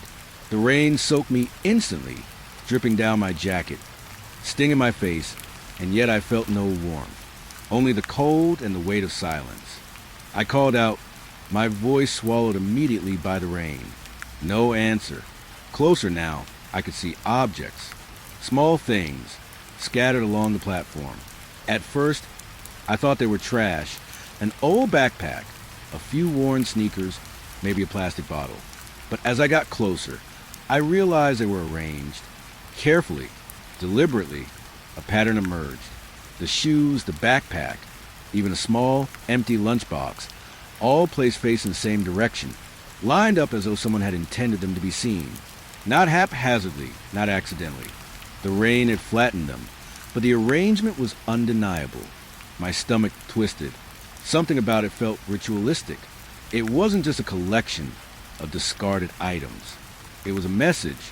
I crouched down, shining my flashlight across the platform. The rain streaked through the beam, turning the light into jagged, dancing shapes. I tried to make sense of the pattern, my mind grasping for logic. Perhaps it was a homeless person, perhaps a prank, but no, the symmetry, the care and placement. It didn't feel human, not in the sense of someone casual or distracted. This was intentional, deliberate, almost ceremonial. My hands trembled as I ran them over the edges of a small notebook lying among the items. The pages were damp, the ink smeared. I opened it anyway, curious despite myself. Scribbled lines, barely legible, but familiar in their style. Loops and curves, the hurried scrawl of someone trying to remember, to warn, to record. A name appeared more than once. Not Ramirez this time, but others. Missing people I had seen in files. People who had vanished without explanation. And now, somehow, they were here, in this hollow shelter, in this tiny space that should have meant nothing. I stood up slowly, scanning the platform with my flashlight. The rain hammered harder now, as if responding to my presence or my thoughts. Every droplet seemed louder, heavier, pressing against my eardrums. And the shadows, they shifted in ways that made me flinch. Dark shapes pulled in corners between the posts and the cracked glass of the panels. For a moment, I thought I saw someone standing there, just for a second, and when I blinked, nothing at all. A memory flashed. Ramirez, her notebook, the abandoned cruiser, the fog that seemed alive. Everything led here, or so it felt. My pulse quickened. The air smelled of wet asphalt and something else, something metallic, faintly coppery, like blood long dried. I wanted to leave, turn back, call it in and run, but my feet didn't obey. They carried me closer to the center of the arrangement. The objects were more than just markers. I realized that in the center of the platform, carefully placed on the concrete floor, was a single pair of gloves. Black, worn, small, child-sized, maybe 12, maybe younger. I knew those hands belonged to someone who was missing, someone whose absence had haunted reports, case files, logs I had read over countless nights. And now they were here, arranged in the rain, fingers pointing toward the road, toward the town, toward nothing. I crouched again, trying to breathe steadily, to convince myself it was just someone playing a cruel joke. But the feeling of being observed, the same sensation that had pressed on me at the empty streets, the abandoned cruiser, was stronger now, almost suffocating. I could hear in the rain, in the way the wind whispered through the broken glass. Watching, waiting, patient. I noticed scratches along the edge of the platform, shallow but deliberate. They formed lines, then loops, as if someone had traced a message in desperation or as a warning. I couldn't make sense of the pattern, but I felt it in my bones. It was meant for me, not a message for the world, not a plea for help, but a direct communication across some unseen divide, across something that didn't care for law or reason or human logic. A sudden gust of wind swept through the platform. My flashlight flickered, the beam shaking as I tried to hold it steady. And then I heard it, faint, distant, barely audible above the rain. A whisper, so soft I almost convinced myself it was imagination. But it was there, clearer now, a voice, echoing words I didn't understand, but carrying weight, urgency, inevitability. I froze. The gloves on the floor, the arrangement of the shoes, the backpack, the notebook. It all seemed to pulse subtly in the rain, as if acknowledging the whisper. I could feel it, a presence crouching just beyond the edge of perception, observing me, analyzing, patient. I wanted to run. Every instinct screamed to leave, to retreat to warmth, safety, sanity. But I couldn't. Some part of me, the same part that had driven me to Ramirez's cruiser in the empty streets, compelled me to stay, to see, to understand. The rain intensified, drumming like a warning on the metal roof of the bus stop. Water pooled at my boots, soaking through my socks, but I didn't notice. My attention was fixed on the center of the platform. The gloves, the footprints, the patterns. I could almost feel the hands of the missing, the fingers reaching for me from across the thin veil between life and whatever this was. I glanced back down the road. The headlights of my cruiser were dim, shrouded in rain and fog, almost unreal. And then I saw it, shadows moving along the edge of the platform, flickering in and out, not quite human. They weren't attacking, not yet, but they were aware. They were deliberate. They were alive, and they were waiting. My radio crackled. A single word, distorted and stretched across the static. Leave. I wanted to obey. I wanted to run, but my feet stayed rooted. I kept my gaze on the center of the bus stop, on the objects that didn't belong, arranged like markers for some ritual I couldn't comprehend. The rain poured. My jacket was soaked. My flashlight trembled in my hands. And still, I couldn't move. Then a sound, a faint tapping, like nails against metal, soft but rhythmic. I turned toward the noise. Nothing. Just the broken glass panels, the puddles, the fog that rolled in thick curtains. But the tapping continued, slower now, deliberate. 1, 2, 3. I realized it was coming from the roof of the shelter. Someone or something was above me, watching, timing each movement, counting. I tried to speak. My voice came out a whisper. Who's there? No answer. Only the rain. Only the whispering presence. So faint I couldn't tell if it was real or a trick of my mind.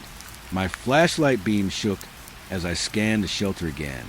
The patterns remained unchanged, yet somehow more alive.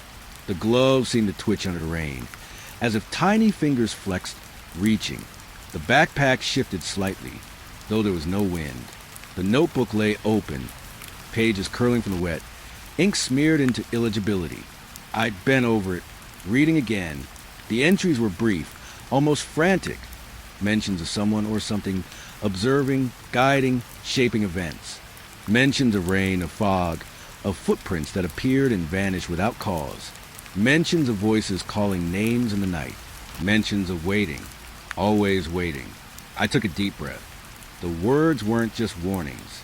They were confirmations. Ramirez, the missing children, the objects arranged in ritualistic patterns. The rain, the fog, the hollow streets, the whispers, they were connected. I could feel it pulsing, an intelligence in the emptiness, watching, shaping, orchestrating. I straightened, trying to force rational thought. Maybe I had been chasing phantoms.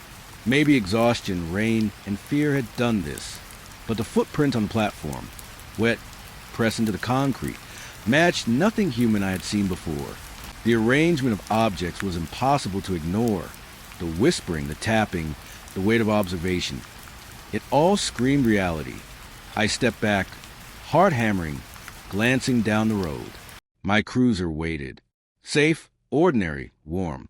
But I couldn't leave, not yet. Something insisted I stay, compelled me to witness, to record, to survive this long enough to know. And yet, deep inside, I knew that staying was dangerous. That the patterns, the whispers, the unseen presence, they didn't want me here for long. They just wanted me to notice, to feel, to acknowledge. I closed the notebook finally, rain dripping from my hair onto the pages. The hollow shelter was silent, except for the pounding of the rain and the faint, patient thrum of something just beyond comprehension. I knew the objects would remain, untouched, until the next observer arrived. I knew the missing would never truly leave. And I knew, with a certainty that sank into my bones, that I was now part of their story. As I walked back to the cruiser, soaked, shaking, heart-hammering, I felt it, the weight of eyes in the rain, following, studying, calculating. I glanced over my shoulder. The bus stop was empty. Or maybe it wasn't. The fog swirled around it like a living thing. And in the shadows, the objects seemed to pulse faintly, marking their place in a world that had been waiting for someone to notice. I slid into the driver's seat, doors locking automatically. The warmth of the heater was a small comfort, but it did nothing to chase away the unease. I started the engine, glanced once more at the shelter. Rain poured, the fog shifted, and in the darkness, I felt a presence, patient, intelligent, waiting. I knew Ramirez hadn't left, and I knew, deep down, that the missing were still out there too, arranged in invisible patterns across the city, in the fog, in the rain, in the shadows. Watching, waiting, always waiting. I started the cruiser, pulled back onto the road, and drove. But the hollow shelter stayed with me, in my mind, in my chest, in the spaces between reality and the night. And even as the lights of the city appeared ahead, a reminder of the ordinary, of the mundane, I knew it would never truly leave, because the rain never stopped, and neither would it. The storm hit without warning. 1 minute the sky was overcast, heavy with gray clouds, and the next, the rain was hammering the streets so hard it felt like the world itself was being shredded apart. I was on patrol, driving the old cruiser along the outskirts of town, following reports of flooding and downed power lines. The wipers struggled to keep the windshield clear, and each time they swiped, the world outside looked stranger, almost unreal. Shadows bent oddly beneath the streetlights. Reflections and puddles stretched longer than they should, and somewhere in the back of my mind, I kept thinking I could hear someone or something moving just beyond the reach of the headlights. Then the call came over the radio, crackling and distorted, barely coherent. Officer, report family missing, Cedar Hollow.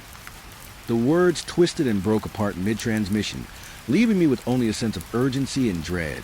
Cedar Hollow was a small neighborhood on the far edge of town, a place I had driven past countless times on routine patrols, and yet tonight it felt foreign, distant, and heavy with an unseen weight. I pressed my foot to the accelerator, ignoring the pooling water on the road that splashed over tires. When I arrived, the streets were empty. Houses that usually had lights flickering behind curtains were dark.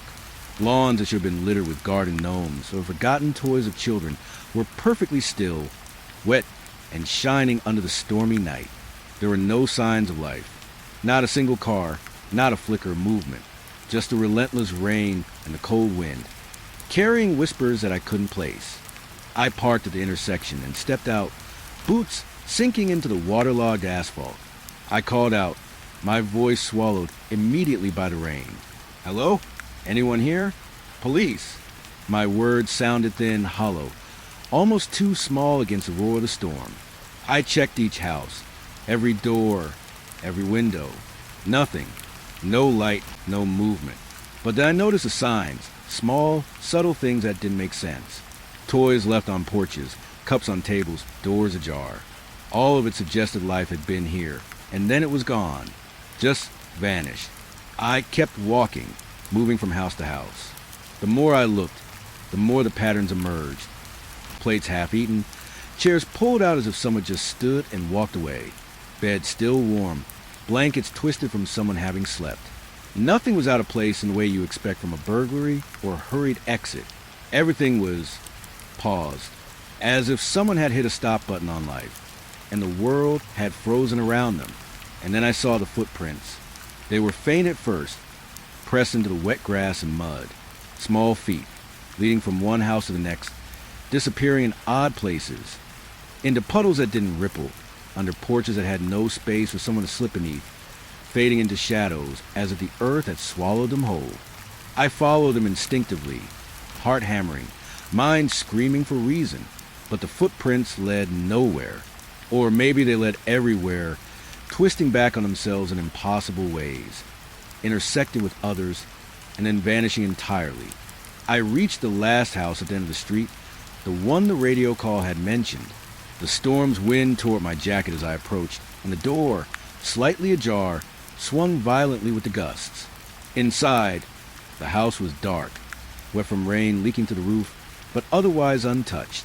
Plates on the counter, a kettle still sitting on the stove, the smell of dinner hanging faintly in the air. But there was no one, not a single soul. My eyes scanned the rooms, and I felt it, the weight of absence, heavy, almost suffocating.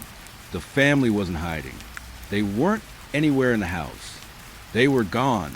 And then I saw it, on the floor in the living room, pressed into the carpet, a series of handprints and footprints, wet, small, human, but distorted somehow.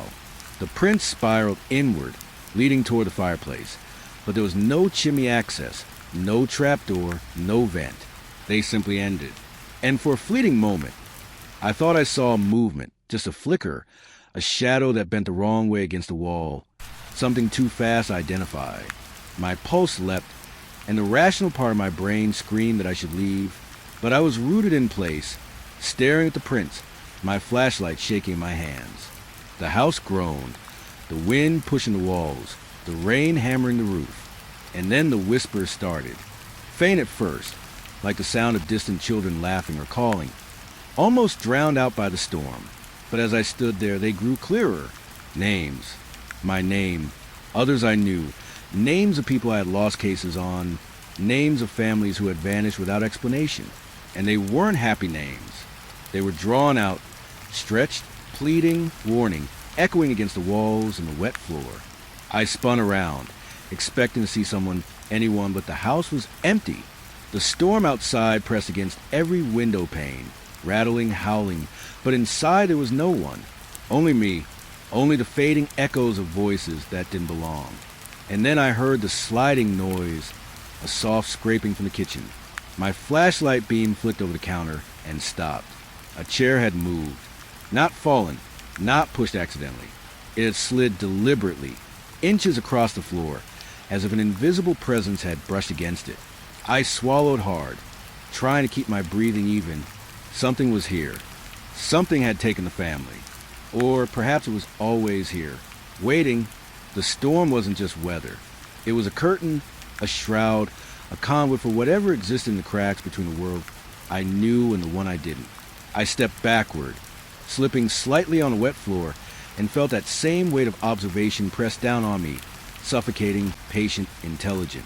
The whispers grew louder, overlapping, some urgent, some accusing, some pleading.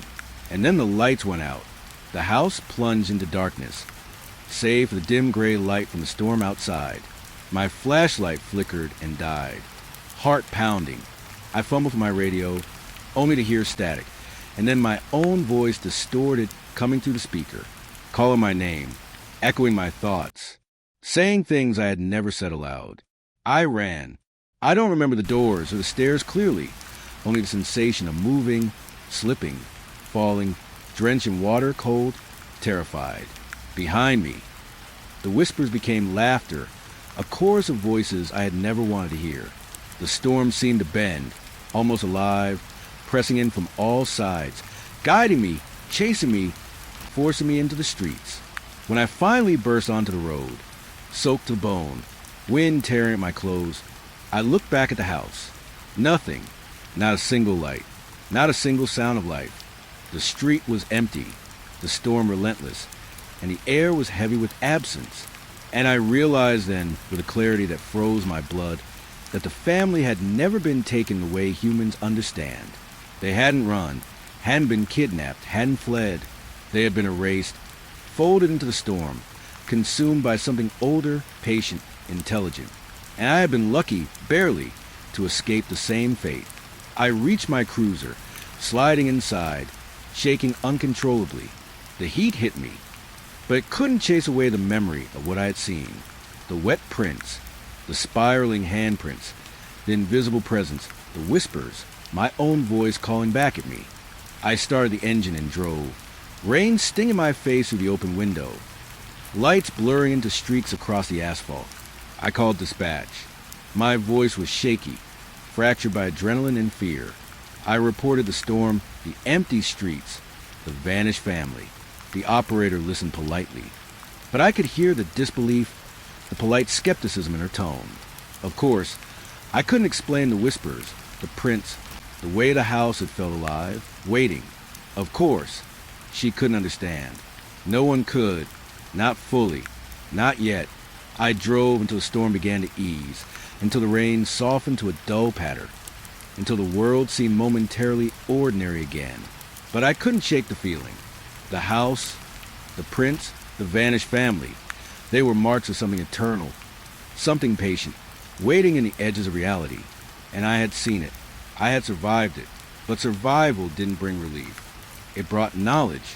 And knowledge, as I had learned countless times over the years, was heavier than any burden I had carried before. Even now, writing this, recounting it, I feel the weight pressing down.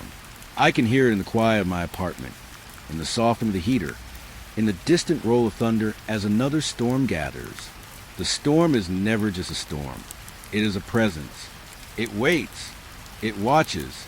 And those who vanish do not leave. They are folded into the dark, a part of the waiting world that exists just beyond the reach of our reason, just beyond the comfort dry streets and warm homes.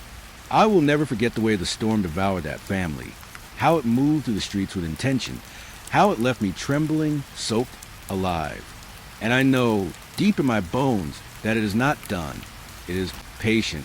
It is aware. And if I am not careful, I may not be either. The storm continues. Always. The basement was quiet in a way that felt almost sacred. Like the air itself remembered every conversation, every sigh, every footstep that had ever touched these floors. I hadn't been down here in years. Not since the move. Not since the files had been shoved into cardboard boxes and left to gather dust behind locked doors. The smell hit me first. Mildew, old paper, faint iron. Like the air itself had been steeped in loss. It wasn't unpleasant exactly. It was heavy, weighted, a smell that demanded attention. I ran my fingers along the edge of a box, tracing the torn labels with my fingertips. Missing persons, 1997 to 2005. The words were almost faded to nothing, written in a script so meticulous it suggested someone had cared too much or not enough. Maybe both. I pulled the box out from under the shelf, the floor groaning beneath the sudden weight, the dust rising in little clouds that made me cough. I knelt and pried open the lid, and the smell hit harder, old paper, cold ink, and something else I couldn't identify.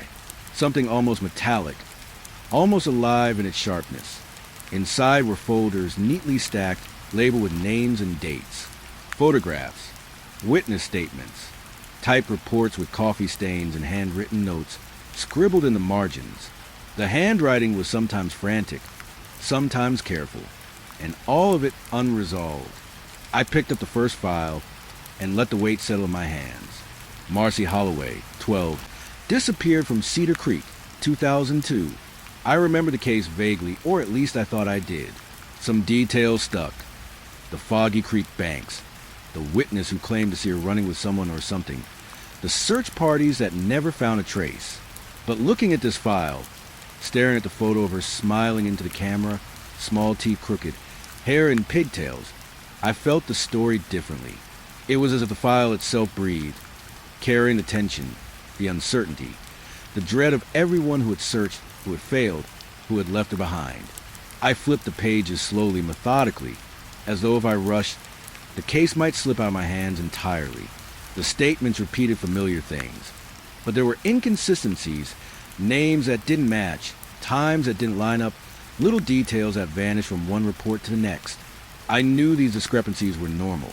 They always were in missing persons cases. But tonight in the basement, surrounded by dust and old files, the inconsistencies didn't feel mundane.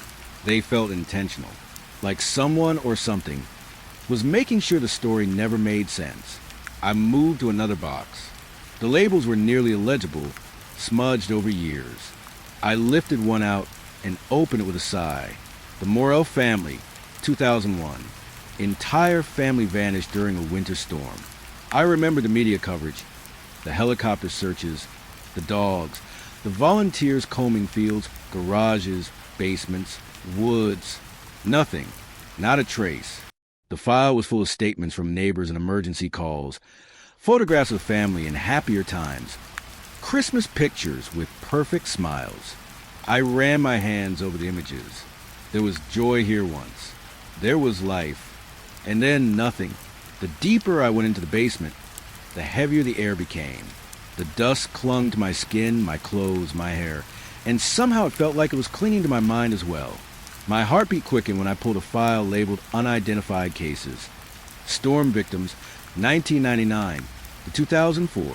There were no names, no faces, only notes, scribbles, and photographs of empty streets, damaged cars, abandoned homes. The rain in the photographs seemed almost palpable, like you could reach out and feel it dripping. And somehow, the photographs felt like eyes staring back at me, waiting for me to notice. I set the file down, and rubbed my eyes. I shouldn't have been here this late. The building was empty, save for me and the dust and the cold hum of the basement lights. My reflection flickered in a cracked window, pale, tired, wet with sweat from the stifling air. And I thought about the officers who had come before me, who had sifted through these same files, chasing leads that went nowhere, seeing patterns that didn't exist. Did they feel this too? This pressure, this sense that the files themselves carried the weight of the missing, of the stories unfinished? I picked up another folder almost reluctantly. Jason Mallory, 8, disappeared near the railroad tracks, 2003. The case had gone cold months after his disappearance. His mother had stopped calling, broken, pleading with anyone who would listen.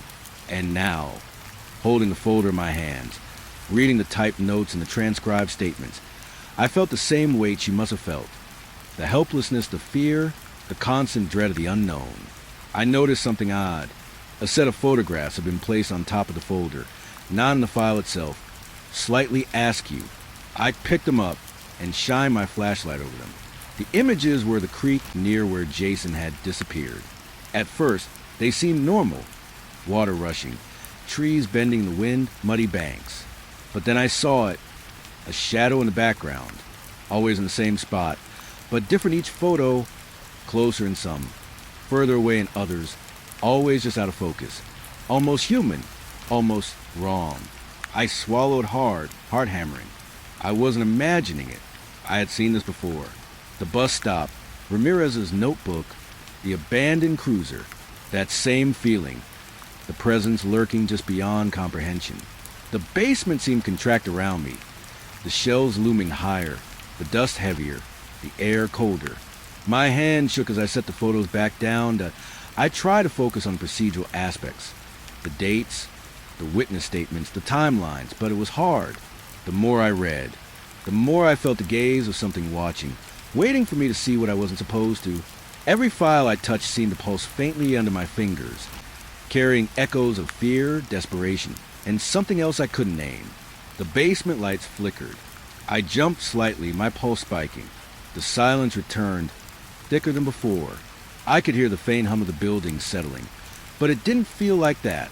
It felt deliberate, as if the house itself, or whatever had left these files here, was breathing, aware, patient. I moved to the last box at the far end of the basement. It was heavier than the others, taped shut in layers of masking tape, yellowed with age. I pried it open, the tape resisting, peeling in strips, the dust inside rising in small clouds. And there they were, the oldest files, the ones that hadn't been touched in decades, names that had long since faded from memory, photographs that had yellowed and curled, typed pages with margins full of frantic handwriting, as though the investigators had tried to chase the missing with words alone. I sat on the concrete floor, knees wet and aching, and let the weight of it all settle on me. There were dozens of cases here. Hundreds, maybe, people who had vanished without explanation, families erased from a world, children never returned. And here I was, alone in the basement, holding their stories, trying to piece together patterns that might not exist, trying to understand something that may have been beyond human comprehension from the start. A cold draft swept through the basement, brushing across my neck and sending shivers down my spine. I glanced around. The shadows of the shelves seemed to twist, to bend, to stretch unnaturally, and for a moment, I thought I saw movement. Something small, something quick, just a flicker in the corner of my eye. I shook my head. I was tired. I had been working late. The basement was oppressive, heavy with dust and fear and memory. I tried to tell myself it was nothing, but the files said otherwise. Each name, each photo, each scribbled note was a whisper, a pulse, a trace of lives that hadn't ended so much as been folded into something else. I could feel it, the stories pushing back, pressing against my mind, asking me to see, to know, to remember.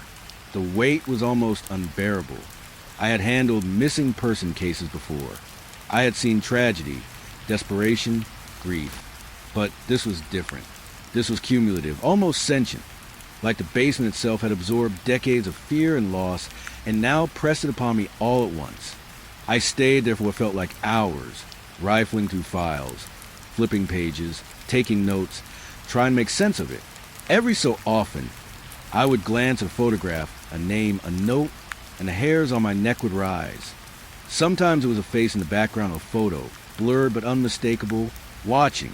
Sometimes it was a word scrawled in the margin that chilled me. Seen, waiting, never leave. I finally leaned back against the cold concrete wall, exhausted, my eyes burning. The files were stacked around me, a mountain of loss, silence, and unanswered questions. And for the first time, I realized something. This wasn't just a basement. It wasn't just files. It was a record, a memory, a graveyard of moments frozen in time. And I was its latest visitor, its latest witness. I picked up a photograph randomly, just a small snapshot of a little boy standing by a tree. His eyes seemed to follow me, and for a second, I thought I heard him whisper my name. I shook my head violently, heart racing, but the sound lingered almost beneath my hearing, like the edge of memory or imagination. I closed the photograph, set it down carefully, and stood. The basement seemed to exhale, the shadows stretching back in the corners, the dust settling again. I knew I couldn't stay. I couldn't process it all tonight, but I couldn't leave entirely either. These people, these lives, these disappearances, they weren't gone, not entirely. They existed here in these files, in this basement, in the weight of memory, in the quiet spaces where no one looked. I gathered the boxes I had moved, stacked them neatly, and turned off the overhead lights. The basement returned to darkness, silent, dusty, expectant. I climbed the stairs slowly, each step echoing like a heartbeat. Each breath reminded me of the cold, damp air I was leaving behind. I emerged into the station, lights buzzing, phones ringing, radios crackling, and the world felt unbearably bright and ordinary in comparison. But I knew, as I wiped the dust from my hands, as I straightened my jacket, that the basement wasn't empty. It waited. The files waited.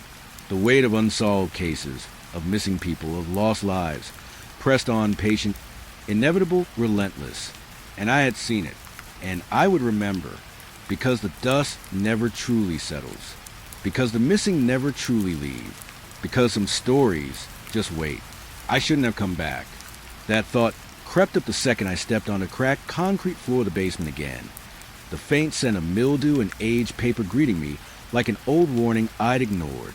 The boxes I'd left neatly stacked last night now seemed more chaotic, as if the weight of the files had shifted in the hours I wasn't watching.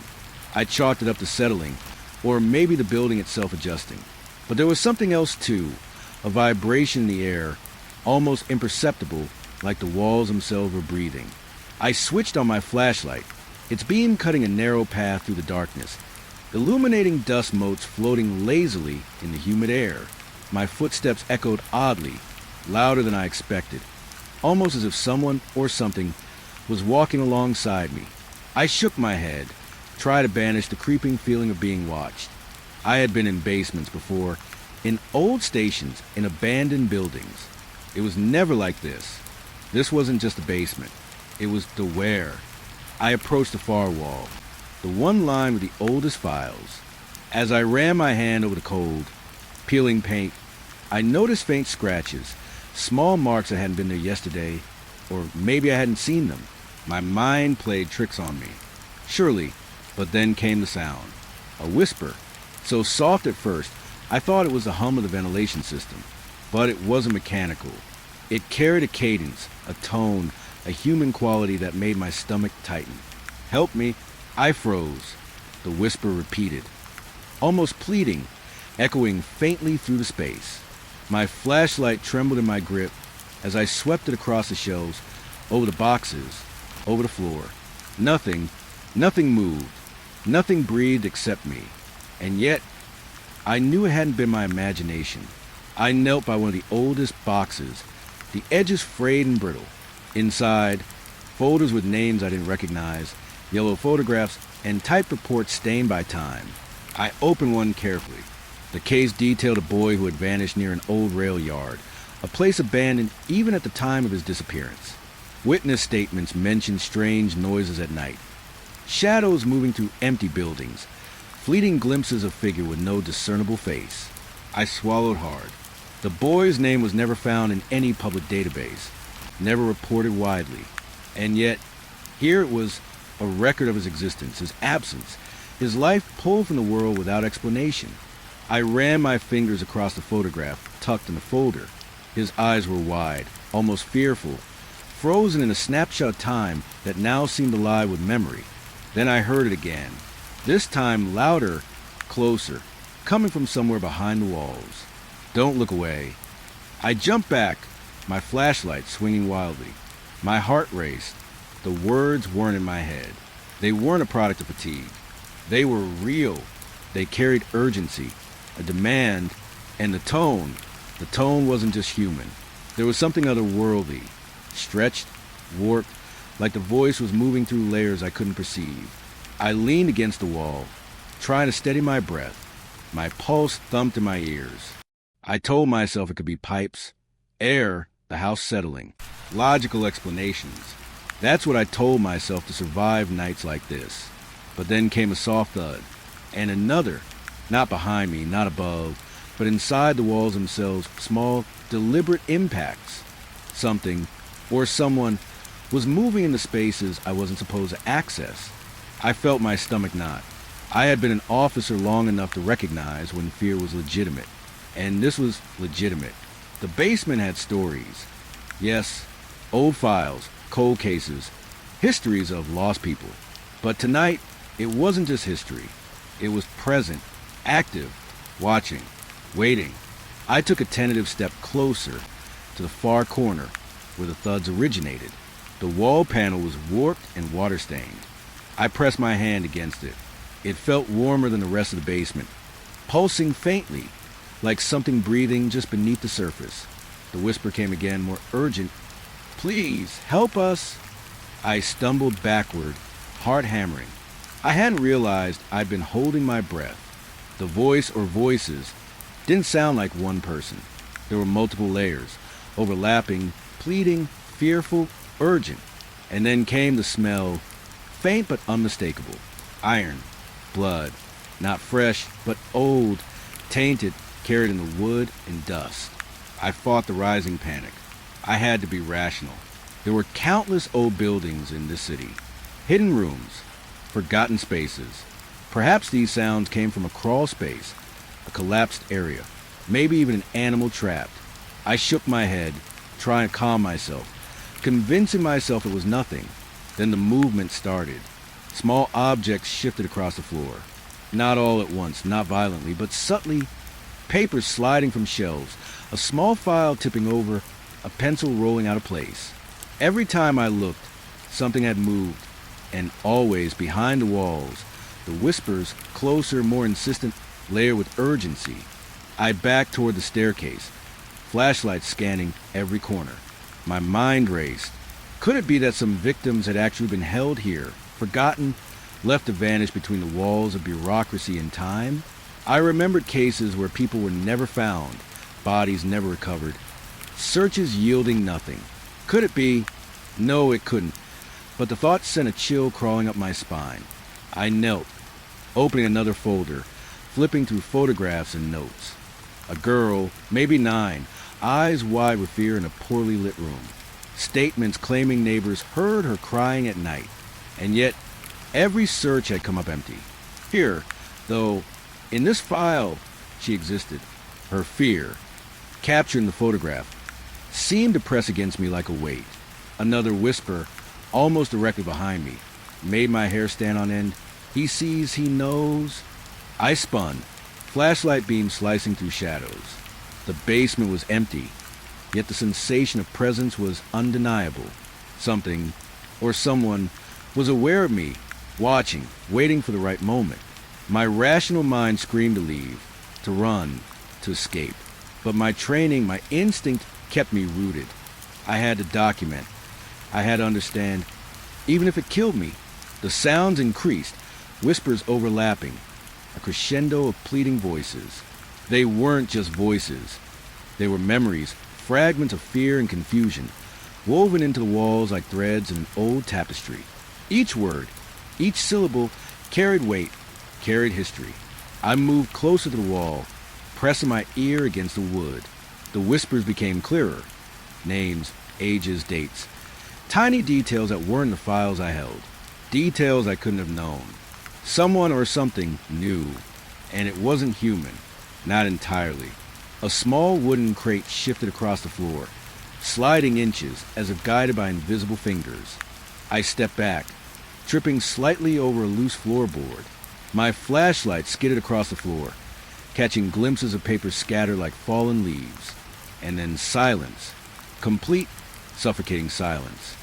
I pressed my palms to the wall again, hoping to feel a structure, a rational explanation. Instead, I felt warmth, pulsing gently like a heartbeat. And then the whispers returned, but now I could almost make out the words clearly. We are here. We never left. We are waiting. I stumbled backward, heart hammering. Every instinct told me to leave, to escape the basement, to get out of the building before it was too late. And yet I couldn't. My eyes kept returning to files, to the folders that chronicle years of disappearance, to the photographs of eyes staring back at me, pleading, accusing, desperate. I finally forced myself to move toward the stairs, hands shaking, flashlight illuminating the dust in the air. Each step felt heavier than the last. The basement seemed to resist my leaving, the whispers following, trailing, weaving around me like a living thing. As I reached the top, the normal sound of the station, or at least what should have been normal, flooded back.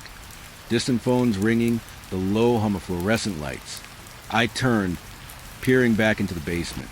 The shadows stretched impossibly, shelves bending, walls pulsing faintly. And for a brief instant, I thought I saw a small hand press against the wood behind the boxes, a child's fingers, pale and thin, slipping back into the darkness. I exhaled shakily and closed the door behind me, locking it. The whispers stopped. The basement seemed still, but I knew they hadn't gone. Not really. They waited behind the walls, behind the dust, behind every cold case I had ever touched. Patient, knowing, observing. Even now, in the quiet of my office, I can hear the faint echoes, almost imperceptible, as if the walls of the station themselves remember what the basement holds. I know I will return. I have to. There are stories there that demand an audience, lives that refuse to be forgotten. But I also know that each time I descend, I carry a part of it with me.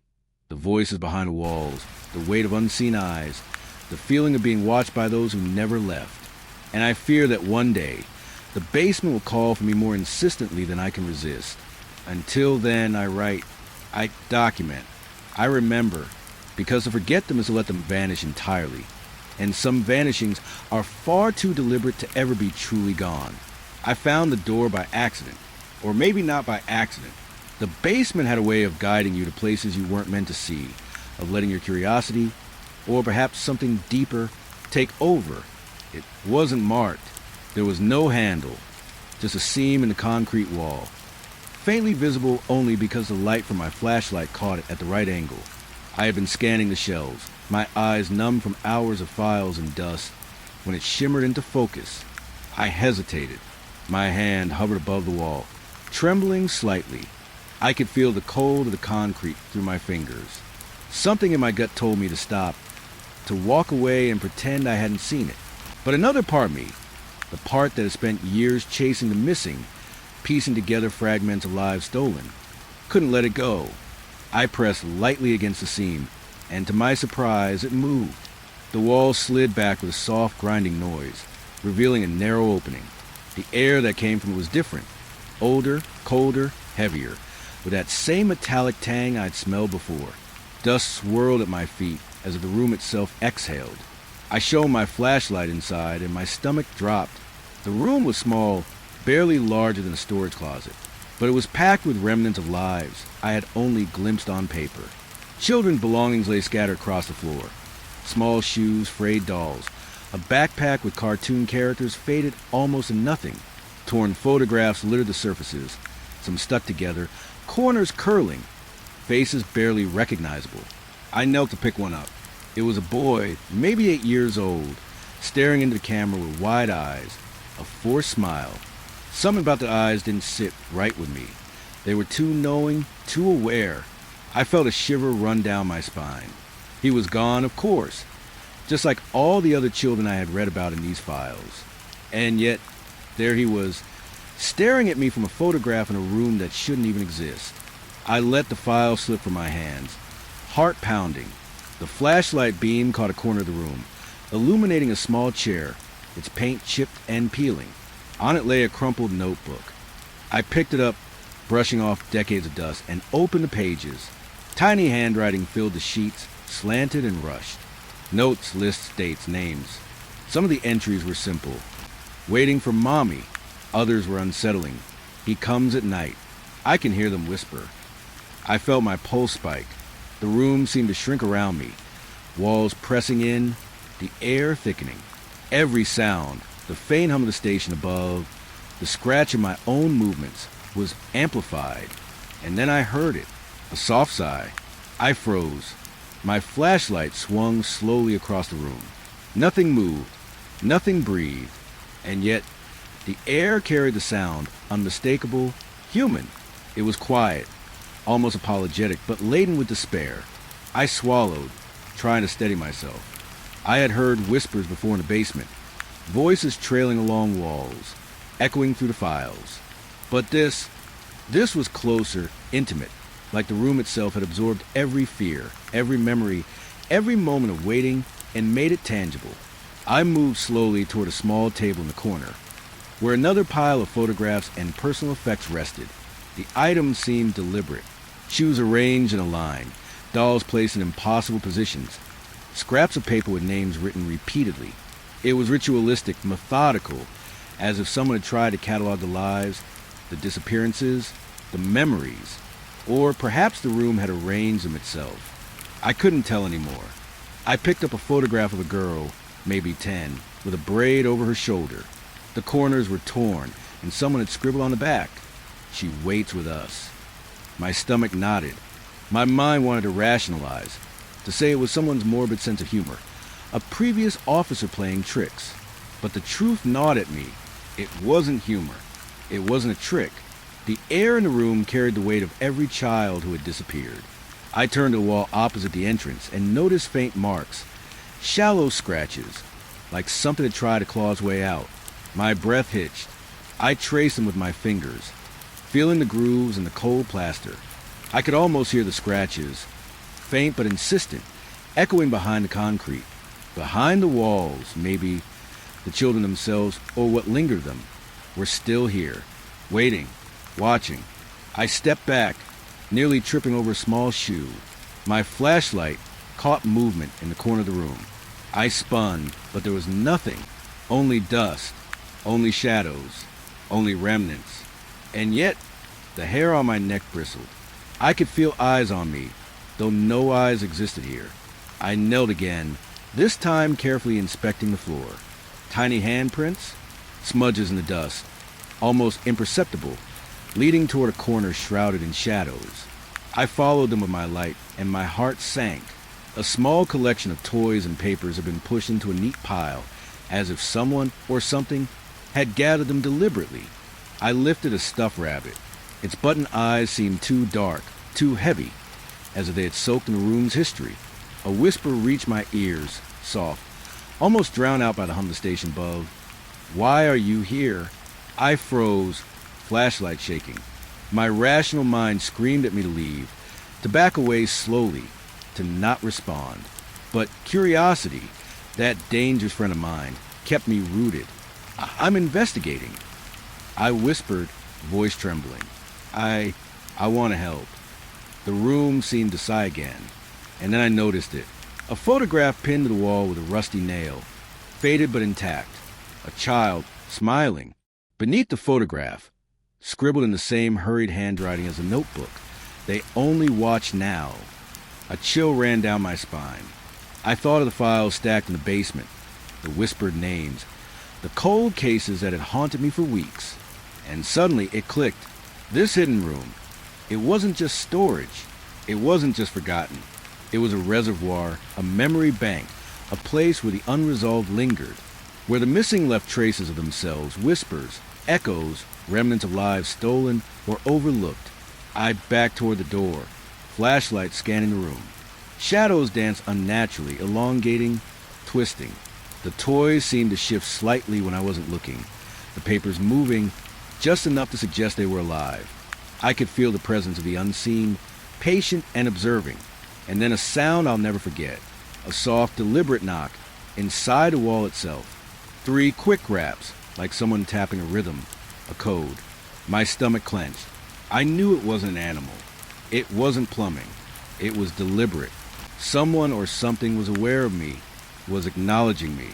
I stumbled backward, flashlight swinging wildly, illuminating more remnants. A small coat, frayed at the edges, hanging on a nail, a pair of shoes placed neatly beside it, a torn photograph with multiple faces scratched out except one. The single face stared at me, eyes wide, unblinking, familiar. My breath caught. I couldn't place it, and yet I knew I had seen that face somewhere before. The whispers returned, layering over one another, urgent, overlapping, some pleading, some accusing. Why are you here? You see us. Don't leave. I pressed my palms to my ears, heart hammering, trying to block it out, but the voices burrowed into my mind, unrelenting. The room felt alive, sentient, a repository of fear, loss, and memory, and somehow I was now a part of it. I turned toward the door, desperate to leave. My flashlight caught something on the floor, another photograph, partially hidden beneath a box. I froze. It was me, my own face, captured mid-thought, staring at the camera. My pulse raced. I hadn't taken that photo. It hadn't existed before. And yet, there it was, pinned in the dust, smiling at me as if I had always belonged here. I stumbled, heart hammering, and yanked open the wall door. The basement greeted me with the same stale air, the same dust, the same oppressive quiet.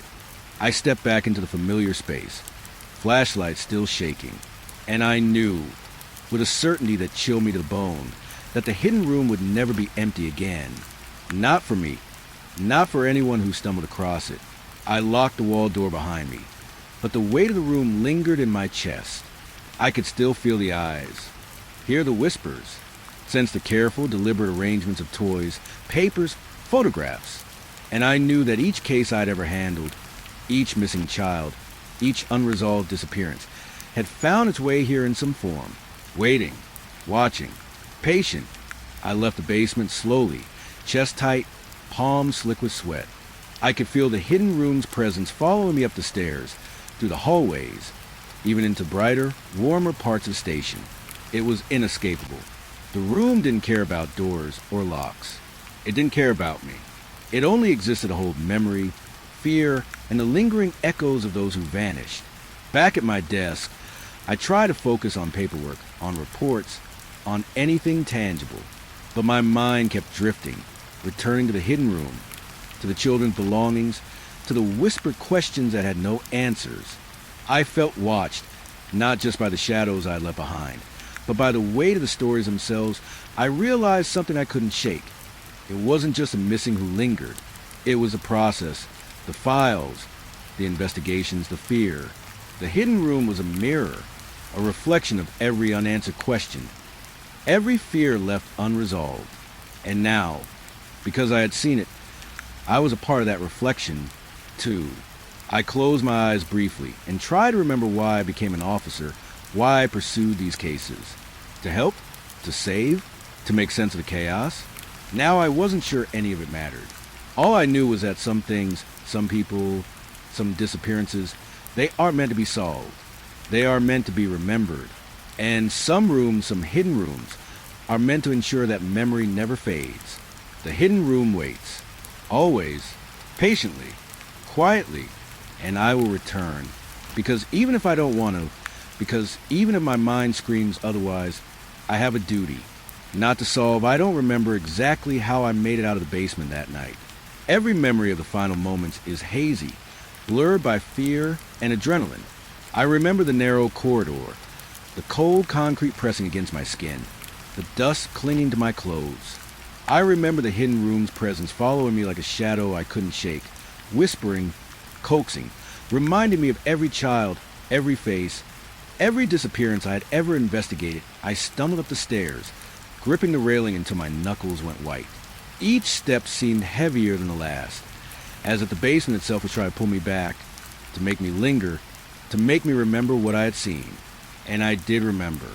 Every detail burned itself into my mind. The toys arranged like offerings, the photographs with eyes too knowing, the small shoes lying neatly on the floor. All of it, all of them. At the top, I hesitated. The door was in front of me, its surface scarred and chipped, and I felt the cold pulse of the hidden room behind it, almost like a heartbeat I could sense through the wood. I wanted to slam it shut and never look back, but part of me, a foolish, obsessive part, had to glance back. Just once. The darkness behind the door seemed to ripple. Shadows shifted unnaturally. I could feel them watching, patient, aware. The room remembered. It remembered every child, every life that had slipped through the cracks, every scream that had never been heard outside these walls. And now, I was a part of its memory. My own fear, my own terror, had been imprinted on it, woven into its fabric. I closed the door behind me slowly, my hands trembling. The latch clicked, a sound that should have been final. But I knew it wasn't. The basement didn't forget. It never forgets. I had felt it, its weight, its presence. I had smelled it, touched it, heard it, and it had marked me in return. I leaned against the wall, breathing heavily, trying to calm the racing of my heart. My uniform was covered in dust, my flashlight flickering in my hands. Every instinct screamed at me to leave, to flee the station entirely, to never come back. And yet I couldn't. I couldn't stop thinking about the children, the missing, the forgotten. My duty had never felt heavier. The elevator's ding snapped me back to reality. I pressed the button repeatedly, my fingers shaking. The doors opened and I stepped inside, my reflection in the steel walls looking pale and haunted. I avoided my eyes in the mirror. They looked empty, hollowed out by hours of exposure to something I wasn't supposed to see. I pressed the button for the first floor, counting the seconds as the cage descended. Each floor that passed felt slower, as if the building itself was dragging me down, weighing the minutes so that I could fully absorb what had happened. I could almost hear the basement calling through the walls of the elevator, whispering fragments of names, bits of conversations, half-remembered screams. I tried to shake it off, try to focus on my training, my rational mind, anything that would anchor me to the world outside that oppressive underground space. When the doors finally opened, the station was quiet. Too quiet. I stepped out, the fluorescent lights overhead buzzing faintly, almost impatiently. The normal sounds of a late-night station, the distant hum of computers, the occasional cough or rustle, felt muted, as if the building itself was holding its breath, aware of what had just occurred below. I moved through the hallways quickly, almost blindly, my mind replaying images from the hidden room. Shoes, photographs, notebooks, whispers. I felt their eyes on me, not just the children's, but something else. Something older, patient, eternal. I reached my office and closed the door behind me, pressing my back to it as if it could shield me from the basement's lingering presence. My hands were shaking uncontrollably. I dropped my flashlight onto the desk. The beam swung and bounced against the walls.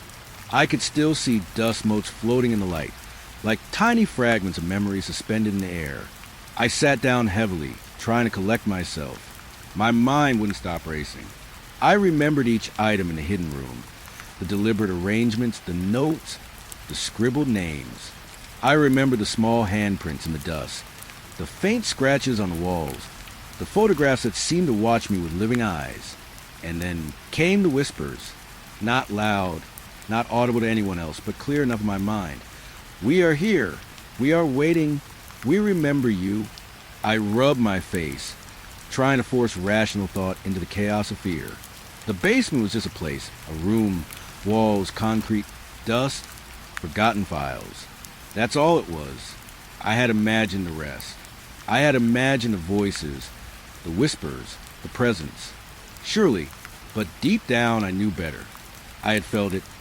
Every nerve in my body had screamed the truth at me.